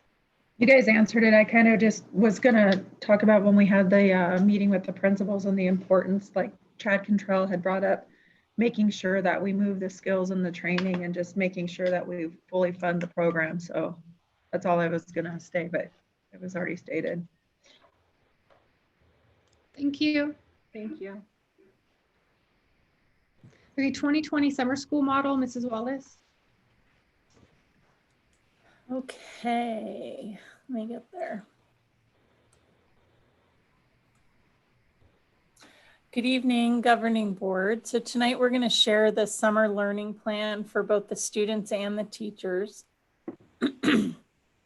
So we have learning opportunities this summer for elementary, junior high, and high school.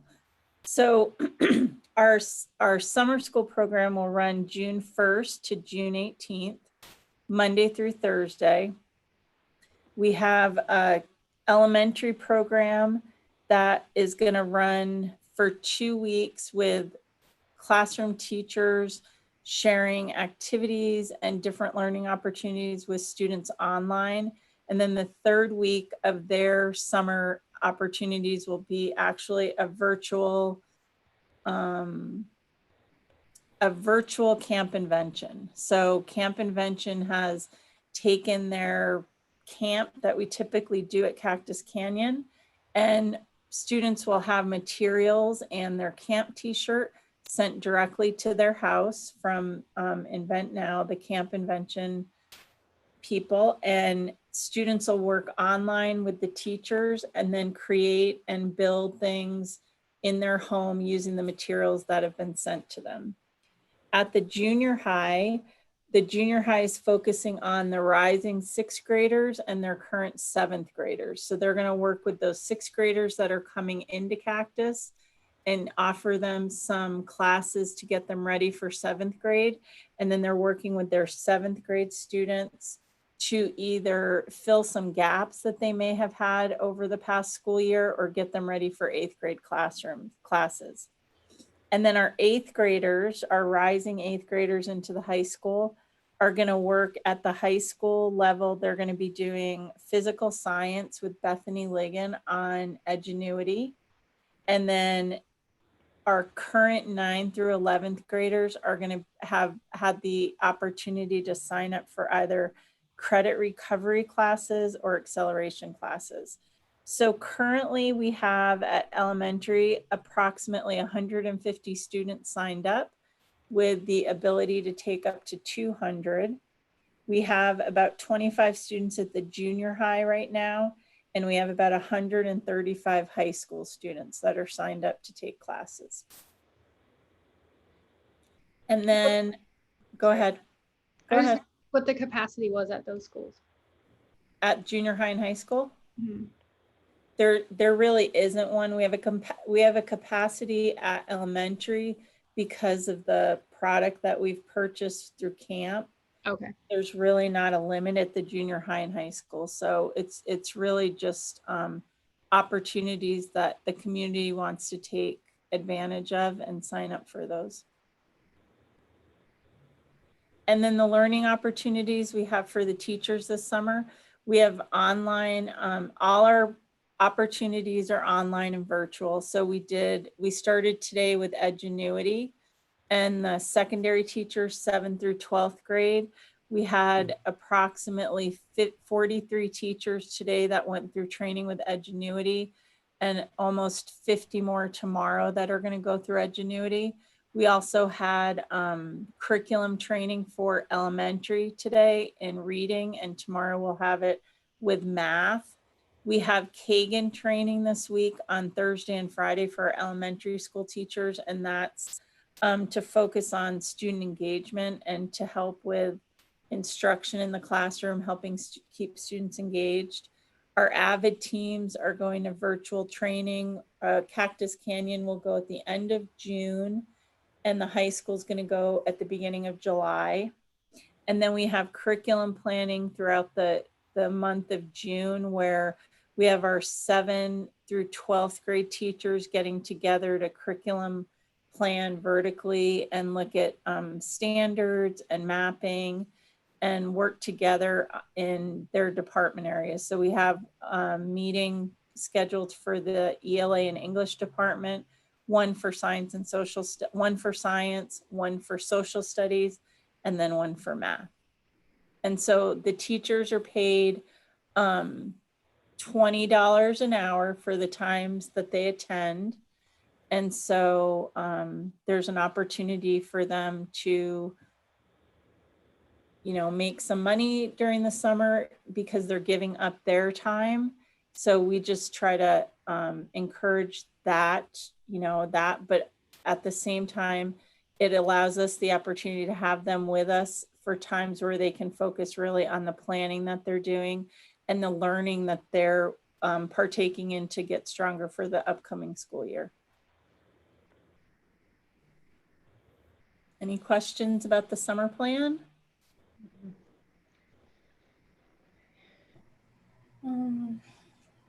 We do have some opportunities again in July, like that week that we come back with new teachers and some groups again, but we haven't planned out that far because we have tentative things planned, but nothing. Teachers are aware, but we're waiting to see still what that plan's going to look like. How was it communicated to families? We sent out, the principals sent out emails, and we, Sally, I believe, did some blasts on Facebook and what she does on social media. And then we sent out Google Forms where parents could sign up directly. At the high school, the counselors called those students that needed credit recovery to offer classes and to explain the program. I know that Bethany called the 8th graders that had signed up to take classes, because her class that she's offering is somewhat rigorous for students because it is a freshman class. And so she just wanted to talk to the families, and we wanted to make sure they knew that it was going to be an accelerated class. And then the junior high has been reaching out and working with the 6th grade teachers to kind of target students that they could either, that would benefit from the extra support this summer. Cool. Does anybody have any questions? I just want to, Heather, is there a cost for this summer school program? There is. So the we pay for camp through Title I. So that's for the elementary school students. We pay for the Avid training through Title II funds. The Kagan training is some results-based funding and some Title II. And then the money that we use to pay the teachers for their time comes through Title II. So it's all either grants or money that we've been allotted, and none of it comes out of M&O. Okay. And is there a cost to the parent to sign up? Oh, there at the high school, there's a $15 registration fee. And that was just more so that we knew that kids would enroll. We wanted to make sure that as they enrolled, they were kind of in it to really do it. So we use that registration fee. It also helps us just kind of pay for some of that stuff that we're doing to get them into Edgenuity and that kind of thing. And then for kindergarten through 8th grade, there's not a fee. Thank you. Anything else? Thank you. Okay, and Heather, again, Return to School Task Force. All right. So we have created a Return to School Task Force. This is very common in most of the school districts right now, to allow the superintendent to have, and the governing board to have some collaboration and allow for people to be part of us coming back to school. So this Return to School Task Force, which we are going to call the RSTF, is helping us to navigate the reestablishment of school so that our employees, our students, and our families can feel safe and reduce the impact of that COVID-19. So what the task force is going to do is we're going to look at different areas, for example, employee and student safety measures, health guidelines, recommendations that have come from the CDC or the state departments, how we can support families during this time, looking at academic learning, and also our extracurricular planning. So that task force will look at different areas. They're going to work together over the next month. We're going to come together on Mondays virtually and discuss some different topics. And then there'll be small subcommittees that go out and do some work over the week and then come back and report back to the whole. So on that task force, myself and Susan Doyle from the Human Resources Department will be leading that task force with Dr. Anderson. There will be a high school administrator and an elementary school administrator, a high school teacher, a junior high teacher, and an elementary teacher. There is the food service director, the public relations coordinator, the buildings facilities director, the transportation department is going to be represented with also probably a bus driver. There's going to be somebody from Parks and Rec to support the community will be here. We have a student from the high school and the student council president who will be part of the task force.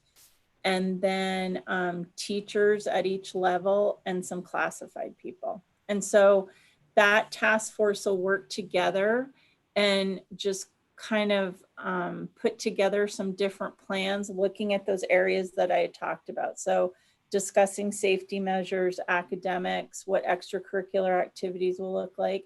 And then our goal is to make a recommendation to the governing board on June 23rd about ideas for what July will look like. And so we kind of been looking at things every 2 weeks. It seems like that we get guidance from the State Department. We work together with the committees that we're on from neighboring districts, and everybody seems to be working kind of like on 2-week blocks. So what do the next 2 weeks look like? What do the next 2 weeks look like?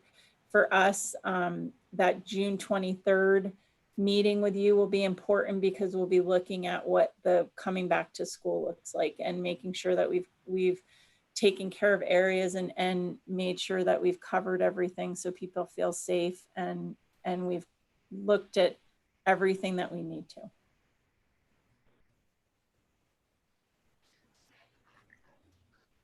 Any questions?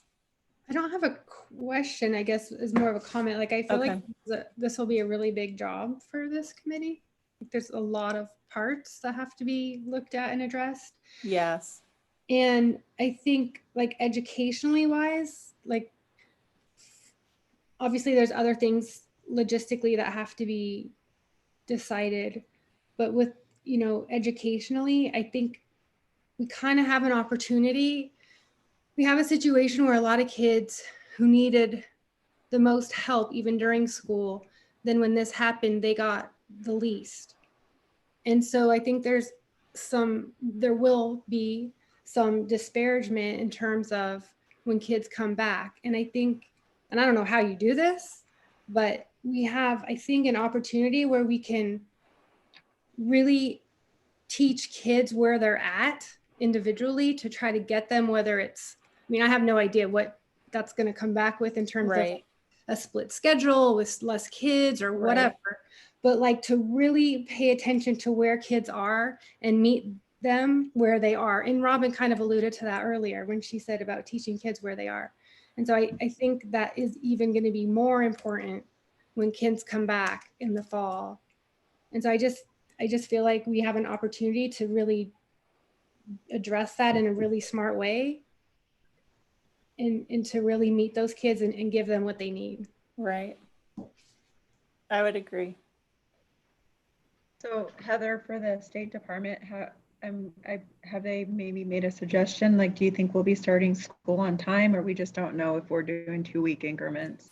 They're supposed to come out with some guidance on May 31st. And so I think everybody's waiting to see what that guidance looks like. But when we talk to our partners in other districts, we know people that are working on the task force in Mesa and Gilbert and Higley and Chandler. When we reach out to them, we're right in line with all of them. I think we're all kind of, walking through waters we're unsure of and just trying to do what's best, like we said, for students to understand what they need educationally, but also understand the safety of everybody.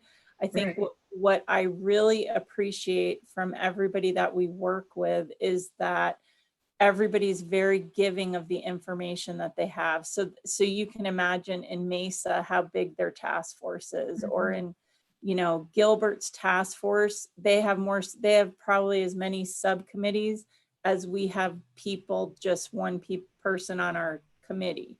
And so the fact that everybody's really willing to share with each other, and J.O. Combs has been great. There's a a person down there from their curriculum department, and he organizes meetings every Monday for all of us to get together and share.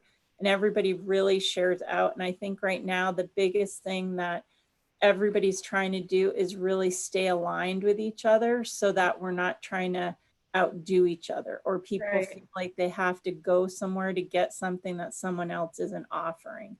And I really appreciate that about how the districts are working together that way, because that really is a big goal, I think, that superintendents have given to their task forces and to their people, to be very collaborative with their neighbors so that we retain students, but we give the same quality to the best of our abilities that our neighbors are doing. So I appreciate that. And then also kind of what President Ehrlich stated, we, you know, and it's basically all of our students. I mean, we have students that have been very successful with good grades, but where we left off, I think that we'll have to come up with a plan of how we're going to implement them back into school, of what they feel like they've missed, and how we can kind of refresh and then start the year off. Right, filling in those gaps where those gaps have been. Yeah, I think that's important. Does anybody have any other questions or comments? Thanks, Heather. Heather. Okay, student attendance plan, Dr. Anderson. Yes, President Ehrlich, members of the board. What I wanted to share with you today is a plan that actually was kind of prompted by a governing board member who was asking a lot about, you know, numbers of students that were absent and what were we doing to rectify that. And I really had not spent a lot of time looking into this. And so over the last month, 2 months, I've been gathering some information that I found quite disturbing, actually. And so if you want to scroll a little bit more, Heather, that'd be great. So, you know, as I went through this, really looking at the research, there really is a high correlation between student attendance and student achievement. And if you know me, I'm all about student achievement, and I want to see our kids do well. I want them to be well prepared and very well educated. So, you know, seeing what our attendance records were and what direction we were going, it became very concerning to me, because we knew that we needed to have our students in our classroom so that we could provide them instruction. And so part of this information and research that we found was students who attend school regularly have shown to achieve at a higher level than students who do not attend school on a regular basis.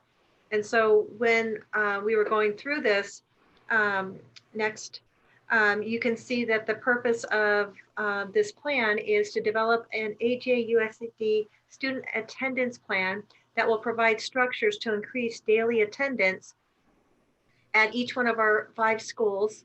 The objective is to actually reduce the number of absences that we have currently going into the 2021, that we'd want to reduce it by at least 10%. And so, you know, you'd think 10% is something that's achievable. Well, looking at our numbers, you'll see some data coming up that we just have to make kids accountable for some of that information. So if you go up one more, you can see, I gathered data from, you know, how many kids did we have within our system that were over 60 days absence, over 45 days absence, 30 absences, 20 absences, 15 or more absences. And what I did is I ended up combining everything that was in that 15 to over 60. And in that 18-19 school year, 24% of our kids were absent over 15 days. In 2019-2020, up until March 6th, we had 20% of our student population that had over 15 absences. And if you look at the Arizona Revised Statute, it says that students cannot be absent more than 10% of the school year, which is 180 days, which would make it 18 days. So at this point, we had 20% of our kids almost surpass that 18 days. And in fact, we probably had, out of that 20%, it was probably about 15% of them had actually surpassed that number. Next, Heather, please. So if I broke down the 2019-20 data a little bit more and looked at what was excused absences, how many were unexcused absences, and what was that total, and what was that change from year over year. And I didn't put in the 2018-19 data in here, but you know, for Apache Junction High School, we had 5,466 excused absences. That means mom or dad called and said, Johnny won't be in at school today, he's sick. You know, something happened that caused the parent to communicate to the school saying that he was not going to be present. We had 4,276 absences where nobody called in for that child. That was actually unexcused absences went from 1,200 or somewhere around that number the previous year. So there was a significant jump in the unexcused absences at AJ High School this year. And so we think we need to look at why is that and have a little bit further digging into what the reason behind that one is. But a total of 9,742 absences, and that is plus 15% over last year. Now, let me remind you, that data stopped as of March 6th. So if we would have continued down the trajectory of adding that additional 9 weeks, we probably would look at another, I'm going to say 2,000 absences that were probably added to that number. So as of March 6th, we were still over 15% from the previous year. Cactus Canyon, Desert Vista, Four Peaks, and Peralta all had less absences, but if you were to look at adding another 25% of the school year, we're going to probably say Cactus Canyon and Desert Vista would have been pretty close to where they were last year, with a little bit of a drop at Four Peaks and maybe a little bit of drop at Peralta Trail for that. But as you can see, the number of kids that are absent is far more than I had anticipated to find going through this study. And it is something that we need to address, and we need to address it in a serious manner. Next. I focus specifically on unexcused absences because the way that the state identifies truancy is any absences, any unexcused absence. Excessive truancy is any over 5 absences. So you can see at in the 18-19 school year, we had a total of 10,358 unexcused absences for our 5 campuses. This year on target, as of March 6th, we had 11,736. And so that goal was that we would reduce it by 10%. So we want less than 10,562 next year. Of course, we want more than that. But that's what we would be shooting for going into next year is what can we put into place? What kind of structures can we put into place to help reduce the number of kids who are not coming to school and reduce that unexcused absences? And what do we need to do with communication to mom and dad to let them know that, that school is really not an option? The way that the state defines it is kids up to the age of 16 are required to come to school. We need them to be there on a regular basis. You're not supposed to have more than 18 absences for the year. If you to look at that, you should not have more than 9 per semester. We have kids that are being absent 15, 20 days in a semester, and then they're not passing a class. Then they have to go to credit recovery classes. I mean, we're in this little vicious cycle, and so something needs to change. Heather, the next page, please. And so allocating a budget of $6,000, you know, I did have an opportunity to talk with the city, with Bryant Powell, talk with Marty Harshman, with the city about what can we do within our district to change some of the outcomes that we are getting. And so through conversations, there is a gentleman that has been working very closely with the courts as well as with other schools within the Apache Junction city limits. And so he has a very strong relationship with the police as well as the court system. And so I had that opportunity to bring him in and have a conversation. And you know, what we talked about is what can this look like for our campus? And we want to make sure that it's something that is feasible within our budget. And so $6,000 seemed to be a good starting point, and that's where I really would like us to stick. And so it's work with our register clerks to make sure of what's excused, what's unexcused, what does that process look like? The cost would have been much higher if we had this person do all of the work. And so what I mean by all of the work is that he would be monitoring at what point the letter goes out. He would be mailing the letter out. So if that we can take some of those duties and keep that within the school level, that would help us reduce some costs. So the program's purpose is to encourage students to attend school regularly, encourage them to stay in their seats and keep moving forward towards college or career.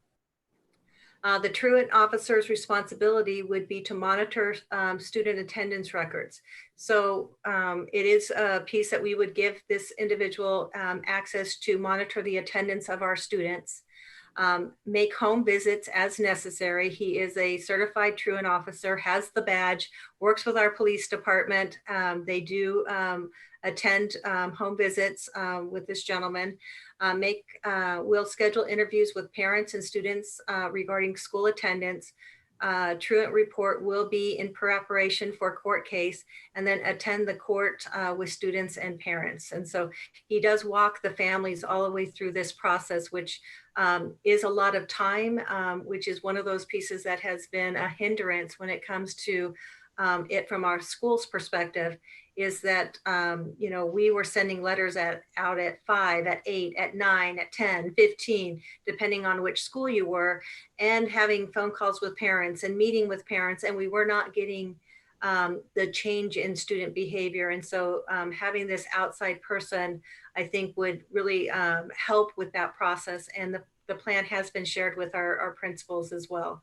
Heather, could you jump it to the next one, please? The school's responsibilities would be to they would send the first letter out to the family at the second unexcused absences. Now remember, I said 5 unexcused absences was what the state considered excessive truancy. The second letter, the official letter saying that you are truant, goes out after 8.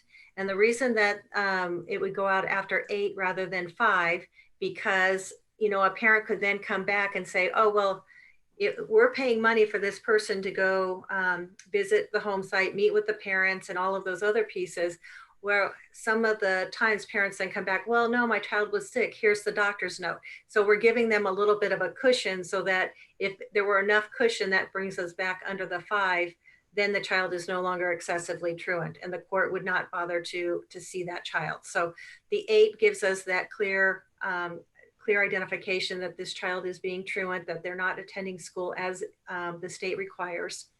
And then going to the excused absences, remember that parents can simply call in and say, my child was sick, and that becomes an excused absence. It could be that there's bereavement. There's a variety of different reasons, but ultimately the state requires the child to be no more than 10% of the school year. So at the 15th unexcused absence would get the first letter for excused absences, and at the 19th they would get that second letter saying that you are being truant from school, and they would follow through that process of having to go to court and get a citation. And the next one. Poor attendance has serious implications for later outcomes as well. High school dropouts have been found to exhibit a history of negative behaviors, including high levels of absenteeism throughout childhood at a higher rate than high school graduates. These differences begin at kindergarten. So as much as I would not want to cite a family for absenteeism as low as kindergarten and first grade, that's when the behavior begins. And that's when that constant absences that happen throughout a child's year, that then they're struggling in school and they have a greater chance of dropping out at the end and not finishing high school. And so we really would like to address this in a very serious, systematic way. And so this plan that we're sharing with you today is one that will allow us to put the structures. It has been shared with our principals, as I said. They have provided feedback, and the feedback that they had is that this is something that is greatly needed at our schools, and we would like it to move forward. Any questions? I have a question. So we used to have a truancy officer. When was that last year or the year before we? It was the year before, and it is one of our maintenance individuals. And right now we have restructured our maintenance department so that we are doing preventative maintenance. We had stopped doing preventative maintenance years ago.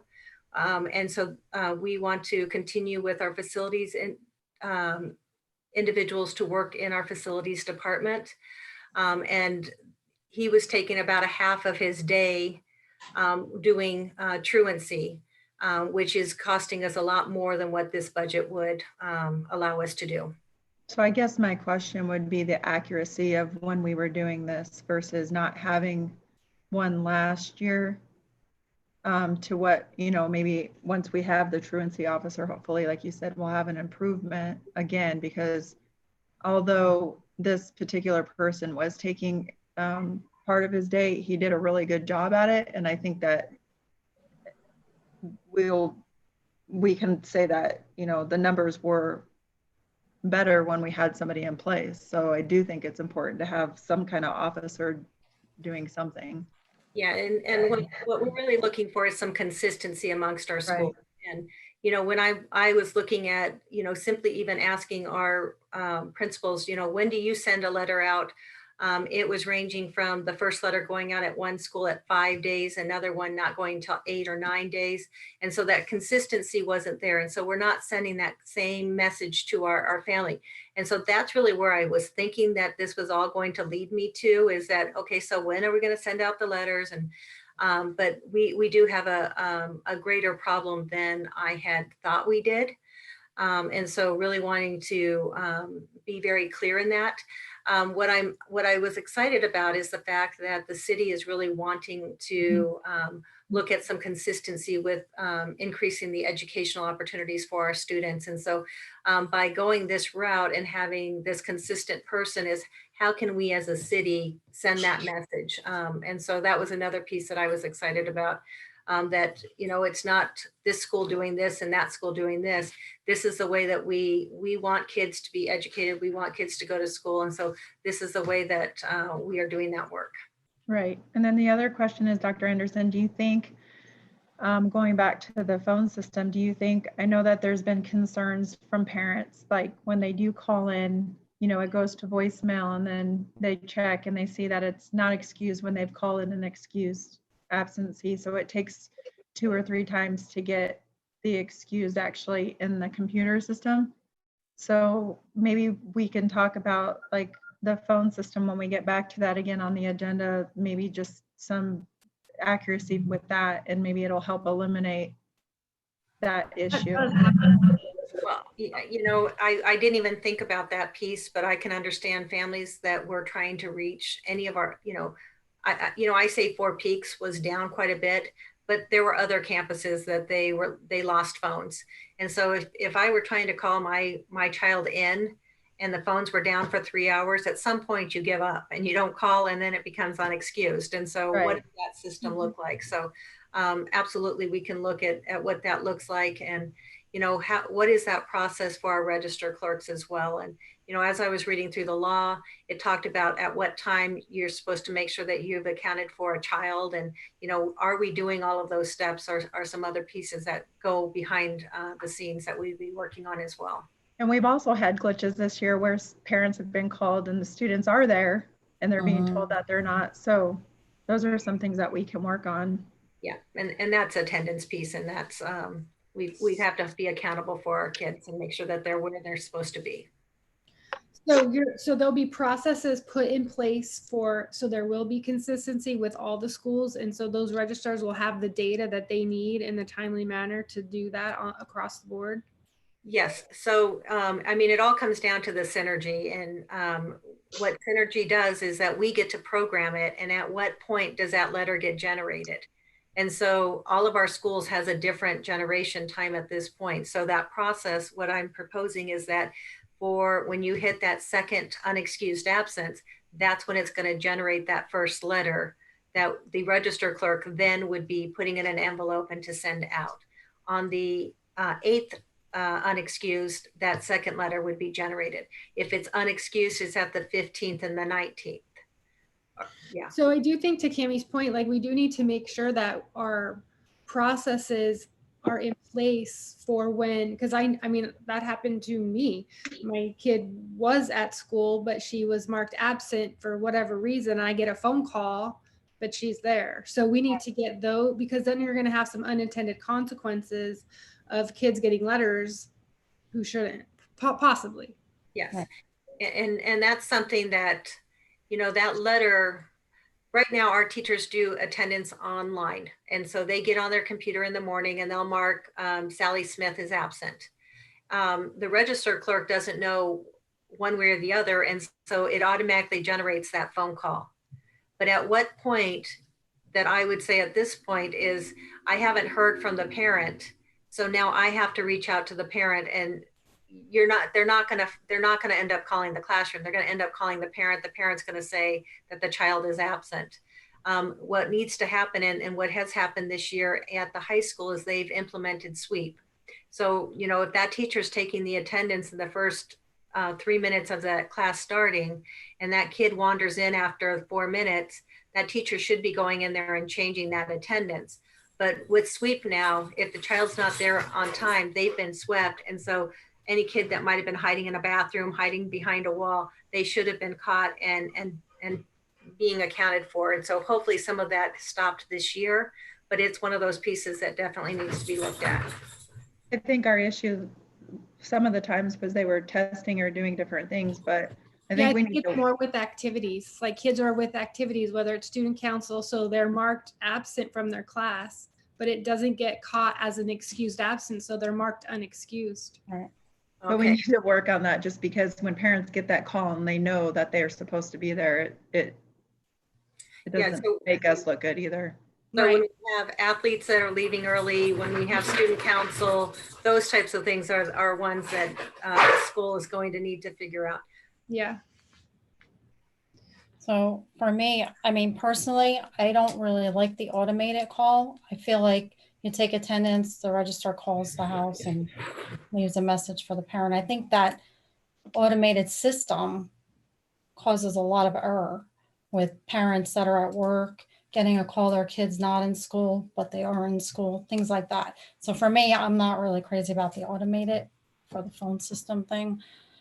Two, my concern is that where you have it as after 2 days, you would have a letter go out, but where is the intervention with the parent and the student before we do that step?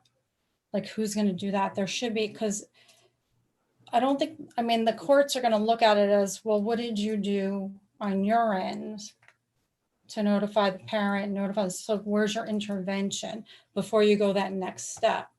And that's where the truant officer comes in. So he's going to be monitoring the attendance. So we send out the letter, but then he would be reaching out to the parent about, is there some challenges that we need to be aware of? And they would be liaisoning with the principal. And so it's really that ongoing relationship between the truant officer and the school building administrators. When I was speaking to this individual, he actually spends some time at the campuses, and this would be something we'd be looking at specifically at Cactus Canyon and AJ High School, is, you know, in the morning hours, is just walking the campus so that kids would see this person and know that, you know, he's going to be here to help support them. It's about getting you here at school and building some of those relationships, because at some point he may very well be making a phone call to your house or visiting with your parent. And that's really where this guy would be coming into play. Now, if there's some things that are happening at school that are hindering that child from coming to school, then he would be having some conversations with the school administrator on what can we do to help eliminate those hurdles that are causing that child not to want to be there. So our first step would be that intervention. And so that would be part of that intervention. Yes. Right. I think that's important, because the last person that we had doing truancy, he definitely had relationships with the students. And I think that is definitely going to help with students knowing that they can go to that person if they are having issues to what's keeping them from going to school. And I think that if we consistently have this person building a relationship with the students, that they're going to be able to have conversation, which will eliminate the excuse, that the unexcused, or that students just not wanting to come to school. And I was going to say, what I see right now is a lot of it is the accountability. We really haven't had the structures there this year. And so I think people have maybe taken advantage of it. And so just by having the structure in place, having those pieces, I think we'll see a big drop just because of that. But then the next one is there are some that are just are truant. And so what are we doing to intervene for them? So I kind of like wrote my own little timeline down, what I thought. And I mean, it's just the way I've seen it done in other districts and in the past is like after 3 days of absence. And I don't know why, and maybe you can explain the difference between the unexcused and the excused, why there would be a difference in the timeline. Like, so for excused 15 and then unexcused 8, like shouldn't they all be the same? So the letters would go out the same time, the same amount of days absent and so forth. So for me, it'd be like day 3, you would have your administration have an intervention with the parent child, say, look, we're putting you on notice. This is, absences, blah, blah, blah. And then 5 days, you get a letter that goes out. 10 days, you get a letter and a knock on the door. And then like 15 days, you get a citation or something like that. So this is actually the plan of the truant officer. So Okay. This is the plan that, and actually I did make one revision from his plan. He actually had the first letter going out after the first unexcused absence. So I just pushed it back one because I knew that we had a limited budget and I need us to be able to maintain this budget. So that's why I moved it back one. And the way that the ARS states is that 5 is excessive truancy, and that is for an unexcused absence. The state law also says is that you can have up to 18 absences. So that's where the difference between excused and unexcused comes in. Right.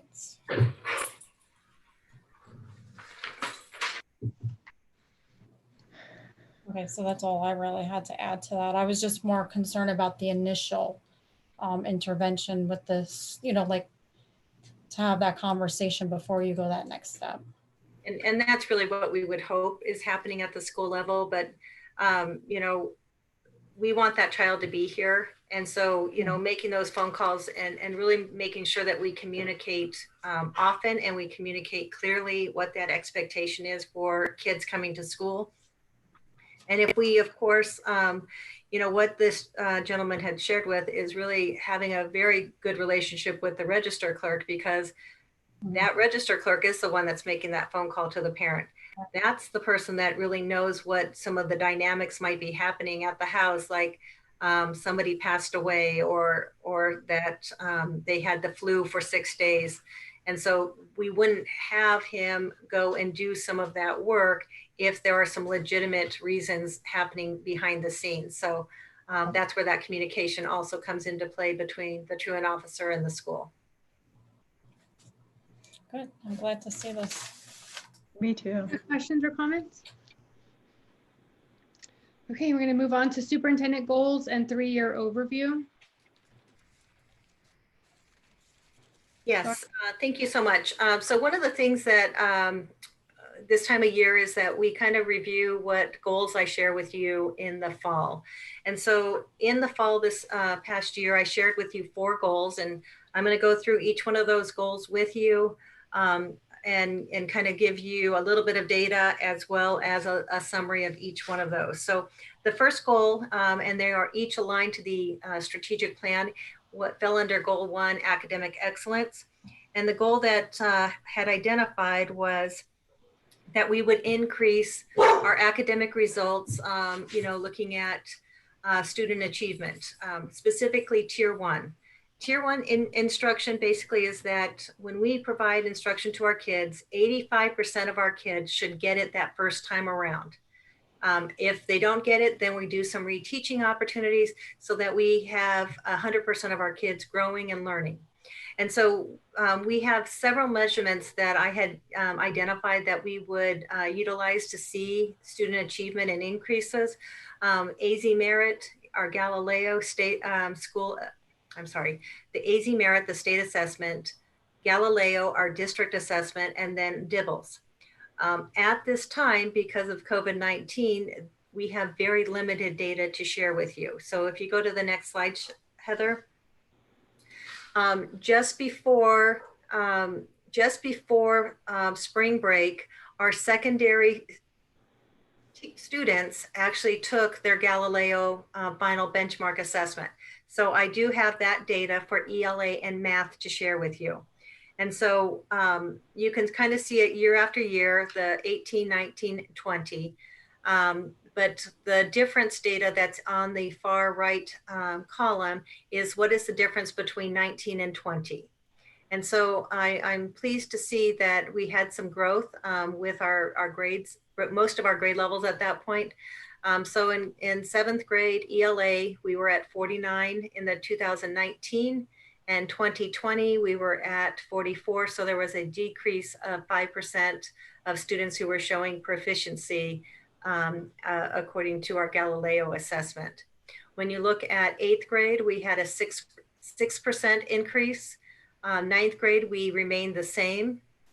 And in 10th grade, we had a 9% increase. And in 11th grade, we had a 24% increase. So pleased to see that. And it was something that I would say that as I was walking through classrooms this year, really seeing that our teachers were doing very high level lessons, that they were engaging kids. And so I was very pleased with the progression that we're making. What I am excited about when it comes to ELA is that on June 9th, we will bring you an ELA recommendation for a new adoption. And so we would be looking at the 2021 school year to adopt 7th and 8th grade materials. And then that following year is the ELA, but we would have Edgenuity, some of the curriculum and resources that are available next year for them. My throat is giving out, hold on.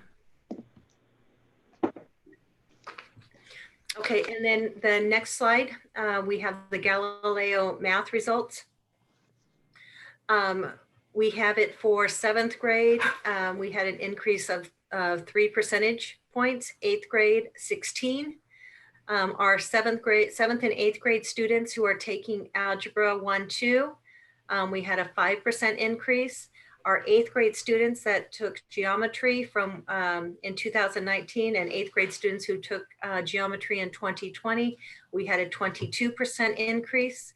9th grade, 12%, 10th grade, 7%, and in 11th grade, we had a drop down 18%. So overall, I was very pleased to see that we are moving in the right direction. We do have some areas that we will continue to work on. We know that there are curricular challenges right now when it comes to mathematics in these grade levels, but I'm very pleased at our summer plan in which our 7th through 12th grade math teachers are getting together, looking at that vertical alignment. Where are those gaps and how do they plan on filling those walking into next school year? To summarize the Galileo, to summarize academic goal 1, we do know that COVID-19 had caused us not to receive all of the data markers that we were anticipating. But if we were to look over as an overview, 9 out of the 12 indicators that we had increased year to year. We had 1 that remained the same, and that 2 out of the 12 showed a decrease. The next one, community engagement. Community engagement really was looking at what can we do to increase attendance? How do we engage students? How do we bring some additional pieces into our campus that get kids to want to be a part of the AJUSD school system? Next. I really like having my clicker. I don't have it.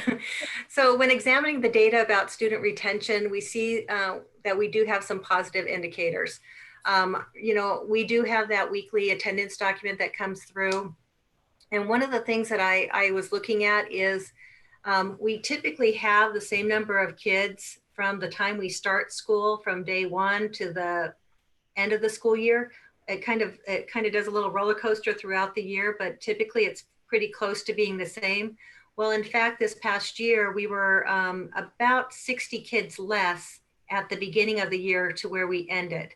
But about week 5 of that attendance sheet had the same number as what we ended with. So basically, we know at the beginning of the year, our numbers are a little bit that people come in late. But it wasn't until week 5 that we hit this 33,000.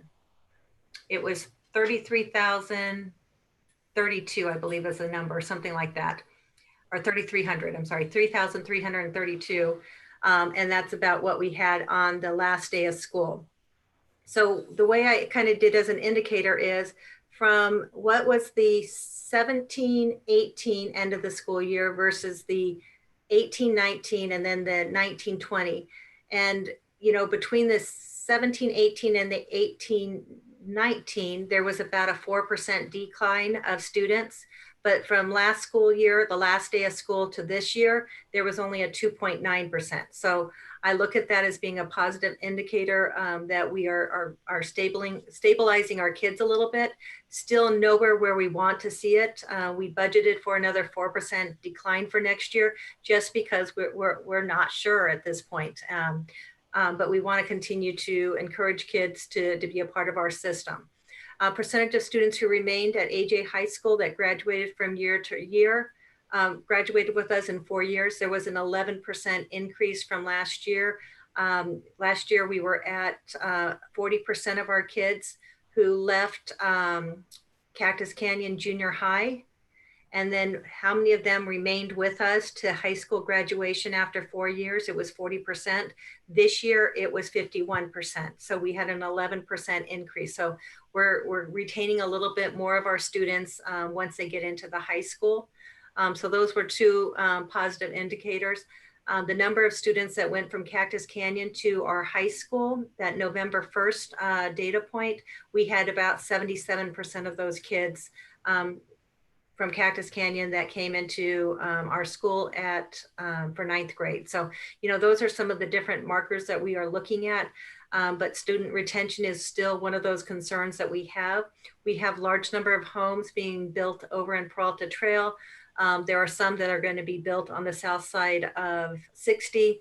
We have some that are not too far from AJ High School and some over in the Four Peaks area. So homes are being built.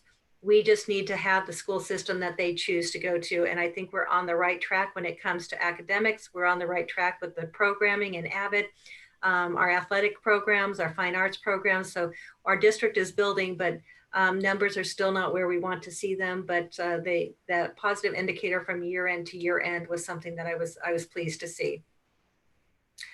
Our goal 3 is the culture of continuous improvement. And one of these pieces is really looking at what are we offering our certified staff so that we have retention of staffs, what kind of professional development we're offering to them, and how are we providing a strong compensation package to them so that they are choosing to be members of AJUSD. Next. So some pieces that we were looking at, and I see this slide popped a little bit, but what I was absolutely, and I'm going to just get very excited about is we gave our contracts out to our staff members, and out of the contracts that we submitted, and also that is also taking out our retirees and those that chose to resign for a variety of different reasons. 94% of our certified staff that we have this year are planning on joining us next year. 92% of our classified staff are coming back next year. Absolutely one of those greatest indicators that we can have for achievement in our district coming up. we're spending a lot of money and time providing professional development for our staff. And so the longer we keep them, the more that we give them a strong skill set, the more that we're going to see that academic achievement increase. Some of the things that we have done so that we are acknowledging our staff members over the last couple of years is we've added the Teacher of the Year, and we added this year the Classified Staff Member of the Year. And so Rosie Portugal should actually be underneath the classified member, so that kind of popped over when it was saved. But I'd like to congratulate Andy Chung, Alexa Scott, Lisa Smith, and Claire Williamson. And I can see that Ms. Zimmer has fallen off the list here. Let me see. I don't want to miss her name. And Jenna Zimmerman got cut off the slide, but those were the two rookies. Claire and Jenna were our rookies of the year. And then our classified staff member is Rosie Portugal. So really would like to congratulate them. We also had recognitions. Our public relations department increased certified recognitions from 62 for the 2018-19 school year to 134, and the classified recognitions from 27 to 99. So a lot of positive stories that were written through our newsletters, through our community newsletters, through Facebook, website, about the great work that's happening in our classrooms from our certified and classified staff members. Next. Examine and evaluate systems. We collaborate a 3-year plan to look at outside resources to supplement current state and federal funding, explore options of going out for an M&O and capital override. And so we have been very active with looking at grants. You heard about one that Miss Jackson, there's somebody from ASBA that always sends us things from Miss Watson, and I always say that, so I apologize, Renee. Miss Jackson is looking at a grant to help fund for the phone system. We are looking at a variety of different grants for different departments, our SFB grants, but we also went out this past year for a bond and override, and I have a sad face when it comes to that one, but you know, we were not successful. We were approximately a 10% yes, no vote. And so we are hoping that in the future we would go back out and that our community would provide us some additional funding for the items that we need to educate the students of this community. And if you go to the next slide, you can see some of the work that we did. The indicators we looked at is how are we going to communicate this out? And I did provide you several different options to look at, from the timeline to the communication plan, talking points, oversight committee information. We had an absolutely wonderful political action committee, Our Kids, Our Community. They went above and beyond in the work that they did, reaching out to different community groups, planning speaking events, you know, putting out signage. Really, I was so pleased with the work that they did, which even made it even more disappointing when the results did not come in the way that we wanted them. And so those are the overview of the goals. You know, the actual administrative goals, there is a lot more detail, and I can provide that for you. And then we'll also put it out there for the next governing board meeting to be there for everyone to see. But those are just some highlights that I pulled out of it. Any questions on that part? I don't have any questions. I just wanted to kind of elaborate on goal 2. Do you want me to wait till you're done? You can go. I can breathe a little bit on my throat. So when we talked about goal 2 and the communication part, like, I know that the board felt really strong about that, and we've had many conversations. And I do think that taking the time to go in and talk to that incoming freshman and the things that you guys have done to like really let them know what the high school's about really helped our enrollment, because we were lacking that for so many years. And that's really where the students make their decisions for sports purposes, really.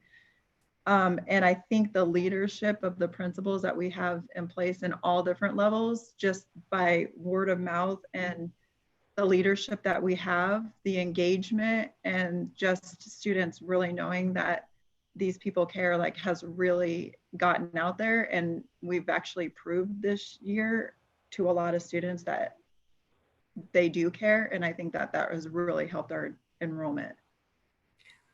Absolutely. And our leadership team has been reaching out to, Mr. Cantrell reached out to our elementary schools. Some of that work did not quite get implemented to the full amount because there were different activities that were planned after spring break, about Avid and just different exciting things that were going on about Cactus Canyon to make that connection between the elementary to the to the junior high, and then also from the high school to the junior high. So a lot of that work was done, but there was also a lot of work that wasn't done. So I'm going to remain optimistic that we will see a high rolling over of kids from Cactus Canyon to our high school, so that that 77% of kids that we had this past year is in the 80s next year. But I think this is a great start. Like this took a lot of work to implement, but it's a huge successful start. Mm-hmm. Well, I've heard nothing but positive, so let's just knock on wood that stays. Well, and I think, and I'm sure there's probably a study somewhere that you might know about. I don't know. I'm sure it exists that with the teacher retention and the professional development, it's got to be a leading indicator of student achievement. So that gives me excitement for the future. Yes, I'm absolutely thrilled. I do know that the classified staff retention will more than likely reduce going into next school year. And that's just because somebody who's working in food service may move and then this isn't a convenient position. So I think last year it dropped about 6-7% from what we saw at this point of the year to walking in the door. So I'm really hopeful that it stays that number, but absolutely thrilled with both of them being in the 90s. I've talked with lots of staff members and they're happy and they're happy to be a part of our system. They're happy the direction we're going. And so I'm hoping that that can. Any other questions or comments about the goals before we move into the 3-year overview? So I just wanted to, you said 4%. Did you say 4% enrollment? I said we budgeted for a 4% decline, just as we have done the last 3 years. Decline for ADM? Yes. Okay. I hope that doesn't happen, but we want to make sure that we're on the safe side and not on the opposite side. So the 3-year overview, this is my 3rd year in the school district, and it was asked of me of, what has happened over the last several years. And so back in January, I put this together and I just kind of spent a little bit more time updating it. And then I just kind of pulled some highlights out of it. But some things that I thought I would just share with the community as well as share with the governing board again is, some of the things that we have put into place over this time. And please let me make sure that I'm very clear. This is a joint effort. I have a wonderful leadership team that I work with. I have great administrators, and really it's about us improving our system. And one of the things that I have said often is that we want that community, that continuous improvement mindset. Apache Junction School District was a wonderful system when I walked in the door. It's just about how do we make ourselves better. And we want to make sure that we offer the very best for our students. We offer the very best for our teachers. And so we went through a lot of different systems and things over the last couple of years to just kind of really understand the system a little bit better so that we can make those incremental improvements so that we have a stronger school system at the end. So one of the first things that we worked with is really what's that relationship between myself and the governing board, and how do we communicate with each other, and how do we have processes in place so that our work, our meaningful work, is being done in an efficient manner. And so one of those things was the governing board updates, which is a weekly document that we send to you that gives you updates of different things that are happening across our campus. Board systems submit agenda items so that you guys all have a voice in creating that agenda. What are some norms and expectations? We have goals that are aligned to the strategic plan, and then governing board manual, so that when a new person joins the governing board, what does that work look like? And so we know that there's an election coming up in November of 2020. There are 3 seats. We may very well have the same board that we have right now, which we adore, but there might be some changes. And so we just want to make sure that we have some kind of document to be able to provide to them so that they have some idea of what they've just walked themselves into, because what you think it's going to be and what it actually is could be two different things. Next. One of the first pieces of direction I received from the governing board was about creating a strategic plan. And so we did spend the 17-18 school year developing a strategic plan through multiple avenues of feedback through teachers, students, community members, parents. And we did come up with a new mission statement, vision, core values, and a motto. We have 4 goal areas that that really is the umbrella of all of the work that we do within the district. We also have a scorecard so that we can see and monitor how we are doing. And then we also have administered district and school leadership goals. We still, you know, the leadership goals really are for us to take that work for us within that department or from that school and making sure that we have that alignment with a strategic plan. Next. And then for the rest of this, I kind of broke it up by the different strategic plan goal areas. And so some things that really were highlights this past year is that 60% of our schools, 3 out of the 5 schools increased 1 letter grade. And then 60% increased the school letter grades by 1 letter. 2 of our schools increased by 1. And I think there's a little thing, but I'm going to, we did have 1 school drop, and then we had 3 schools drop, increased by 1, 1 increased by 2, and then we did have 1 school that dropped. So I think there's a little typo there. Develop a curricular adoption cycle. We are not necessarily hitting 100% on our mark, but we are definitely progressing through with our math and our ELA. So we're going to bring 7-8 ELA materials next year. We will have full implementation of our K-6 math next year. And then we'll start looking at 7-12 math going into next year, with hopefully that 7-8 being adopted that following year, and then the year after bring in math, but then also start looking at social studies and science.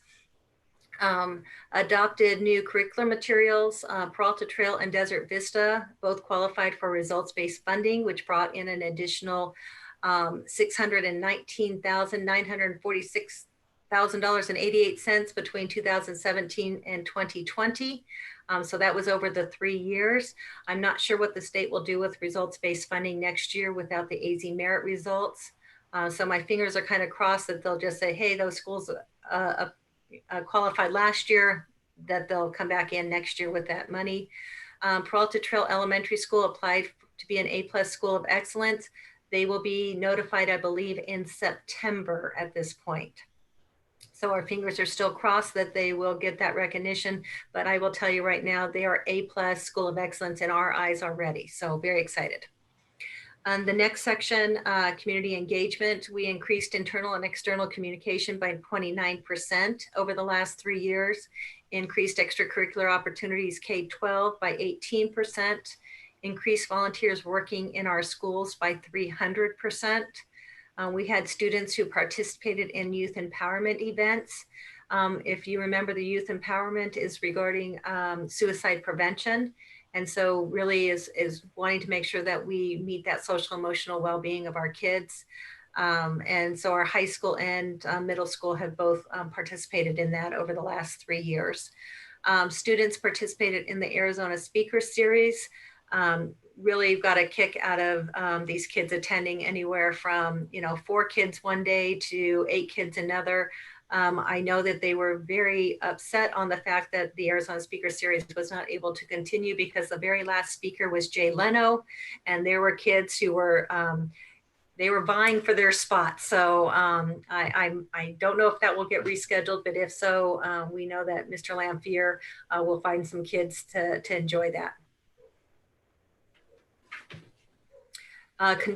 Culture of continuous improvement. Implement increased professional development for all staff members. We administered the Gallup survey to gauge student levels of hope and engagement. Those have been pretty consistent. We do know that those are some areas that we want to continue to focus on, and we have implemented curriculum and instructional professional development to help with both of those areas. Increased certified and classified staff retention. We increased employee recognition, and we've also decreased the number of long-term suspensions by 56% since 2016-17.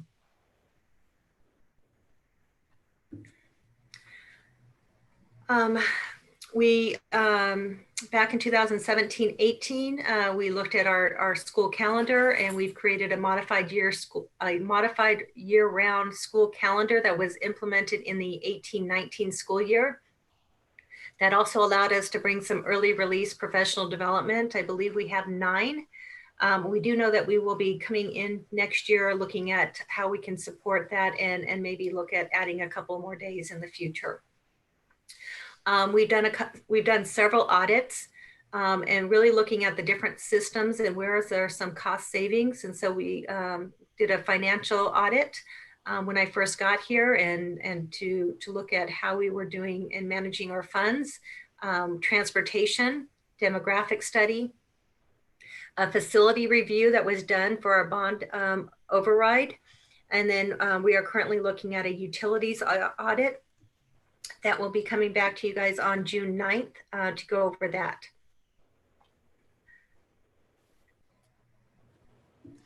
Staff compensation. This was one that was very much in my radar when I first got into the district. Our starting salary in the 17-18 school year was $33,700. My throat is closing up. I can't talk very well. 33,000, I think it was 33,700. And then the next year we brought it up to 37,000, and this year it will be going to 40,000. Then it went to 39,000, and next year it will go to $40,050. I said this is when I started teaching back in 1994, my starting salary was $23,000. And to come here 23 years later or 24 years later, and we had teachers who were starting at $10,000 more. That's when I know that there's something wrong in the system of how we compensate teachers. And so, you know, one of the things we did was we wanted to make sure that we gave them a good salary to help bridge that gap between what we offer and some of our neighboring districts. We do have a larger 301, which is $4,200. We also looked at health benefits. We had first-year teachers into our system. We were paying them $33,700, but then they were having to pay $1,000 to have health benefits. So we then revamped our health benefits so that we now offer free health benefits to all employees that are 30 hours or more. We had discrepancy with smart schools, where we had individuals who were getting 76% of their salary to those that were getting 100% of their salary when they were returning to work. As of walking into the 2021 school year, we will have everyone on 90% with a few people remaining at the 100%, but that is, I believe, less than a handful at this point. We also implemented interest-based negotiations where we do have collaborative group of certified, classified, and administrators who do look at the compensation. How much money do we have available for raises the next year? And then how is that going to be divided out amongst the employee group? So very glad that we pulled that together, and they get training and they look at the challenges we have at the district, and they figure out how that's going to be distributed so that we have some pieces that are fair and equitable to the best of our ability at this point. And then human resource processes, you know, really just looking at handbooks and other avenues so that we are getting the very best in our classrooms and throughout our campuses and throughout our district. That's our motto: our kids, our community, reaching for the future. And I think it's questions. I have a question for you, Dr. Anderson. You know, when we were talking about the demographic study and we talked about variances for the different schools and like as far as the locations of the different schools, are we still working on that? Is that going to change at all? Or do you think that the boundaries will remain the same? Are you talking about rebounding our district? Yes. I'm not looking at that at this point. Because all of our kids go to the junior high and the high school. I think it becomes a natural process when and if we're able to reopen Superstition Mountain Elementary School, that we would redo boundaries at that time. You wouldn't want to go through a boundary process and then 2 years later have to shift kids again. So we had a conversation of being able to get that out to the community / realtors. So we were able to, you know, the different school systems to be able to implement them. Is that something? Are you talking open enrollment or are you talking about rebounding the district, I guess is my question. No, I'm not talking about rebounding. I'm just talking about how our system is right now in place, being able to get that out to some community people to know what school, where the kids go within the boundaries. And we talked about being able to get that out to people such as real estate agents and stuff to implement that into their listings and things. So they know where the schools go. Can we still work on that so we can get that out to the officers and stuff? Yeah, Edna and I have worked on that, and we do have a map. It's still not a very clean map as we would like it, but I'll work with Edna to see where we are and see if we can get that out.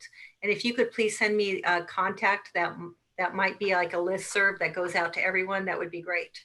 Okay, because I think like you're talking about promoting our schools and stuff, but that's always an issue. And there's always calls that I get of where a certain, you know, where that boundary ends and where it starts. Yeah. So if we can continue to work on that. Yes. Any other questions or comments? I just have one more question. Do you think that the youth empowerment, that's yearly, correct? That's something that we send our students to yearly? There have been about anywhere from 2 to 4 different events around that topic. And so we have sent our kids or groups of kids to pretty much all of them, with the exception of the Stand Up and Save a Life one. We didn't get to this past year. We registered too late. Okay. Does that answer your question? Yeah, I just wanted to know if we were going to continue that, because I know when we go to our ASBA trainings and they talk about the increase in suicidal. I know when I took the 4 students the first year, it was, you know, something like to really educate our students about. So I think it's important, especially with the increase of our suicidal, you know, numbers, and I guess just educating so they know their resources of where they need to go if they are troubled. And I will say that the person who has ran that for the last several years has a new job. And so he did send me a text message in the last few weeks with kind of a question mark, not sure if he's able to continue that himself. So, okay. Well, that's the reason why I was asking you. Yeah. So I don't know what that looks like at this very moment in time. Okay. Thank you. Any other questions or comments? All right. We're going to move on to proposing to add a governing board meeting on June 23rd, 2020. Yes. The reason that we are looking at adding the June 23rd governing board meeting is due to typically we have one meeting and it's June 9th, and then we would not come back together until sometime about July 11th or something in that nature. And we know that we need a decision about what is going to be happening about reopening our schools in July before that time frame.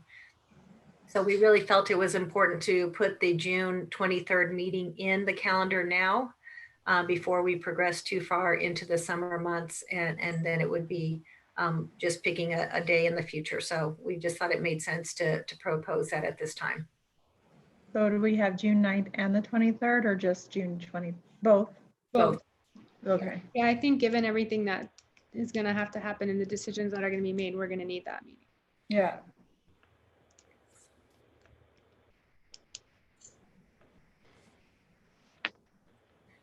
Any other questions or comments on that?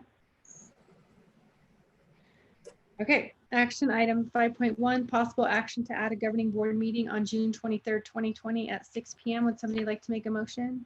Madam President, I'd like to make a motion to add a governing board meeting on June 23rd, 2020 at 6 p.m. We have a motion. Would somebody like to second? Second. Second. Any further discussion on adding the meeting? Hearing none, Ms. Garcia, Yes. Ms. Conley, Yes. Ms. Kimball, Yes. and I'm a yes, so that motion passes 4-0. Any requests for future agenda items that haven't been addressed? I don't have a future agenda, but I wanted to update the board that I have been working with Ms. Wallace and some communication with Dr. Library and Sally in regards to my article that I'm supposed to be writing for the newspaper. Can I update that, or do I have to update that in a separate? No? Okay. Yeah, that's not an agenda item. Okay, I don't have any agenda items. Okay, would somebody like to make a motion to adjourn? Madam President, I motion to adjourn. We have a motion. Do we have a second? Second. Ms. Garcia, Yes. Ms. Conley, Yes. Ms. Kimball, Yes. and I'm a yes, so we're good. Have a good night.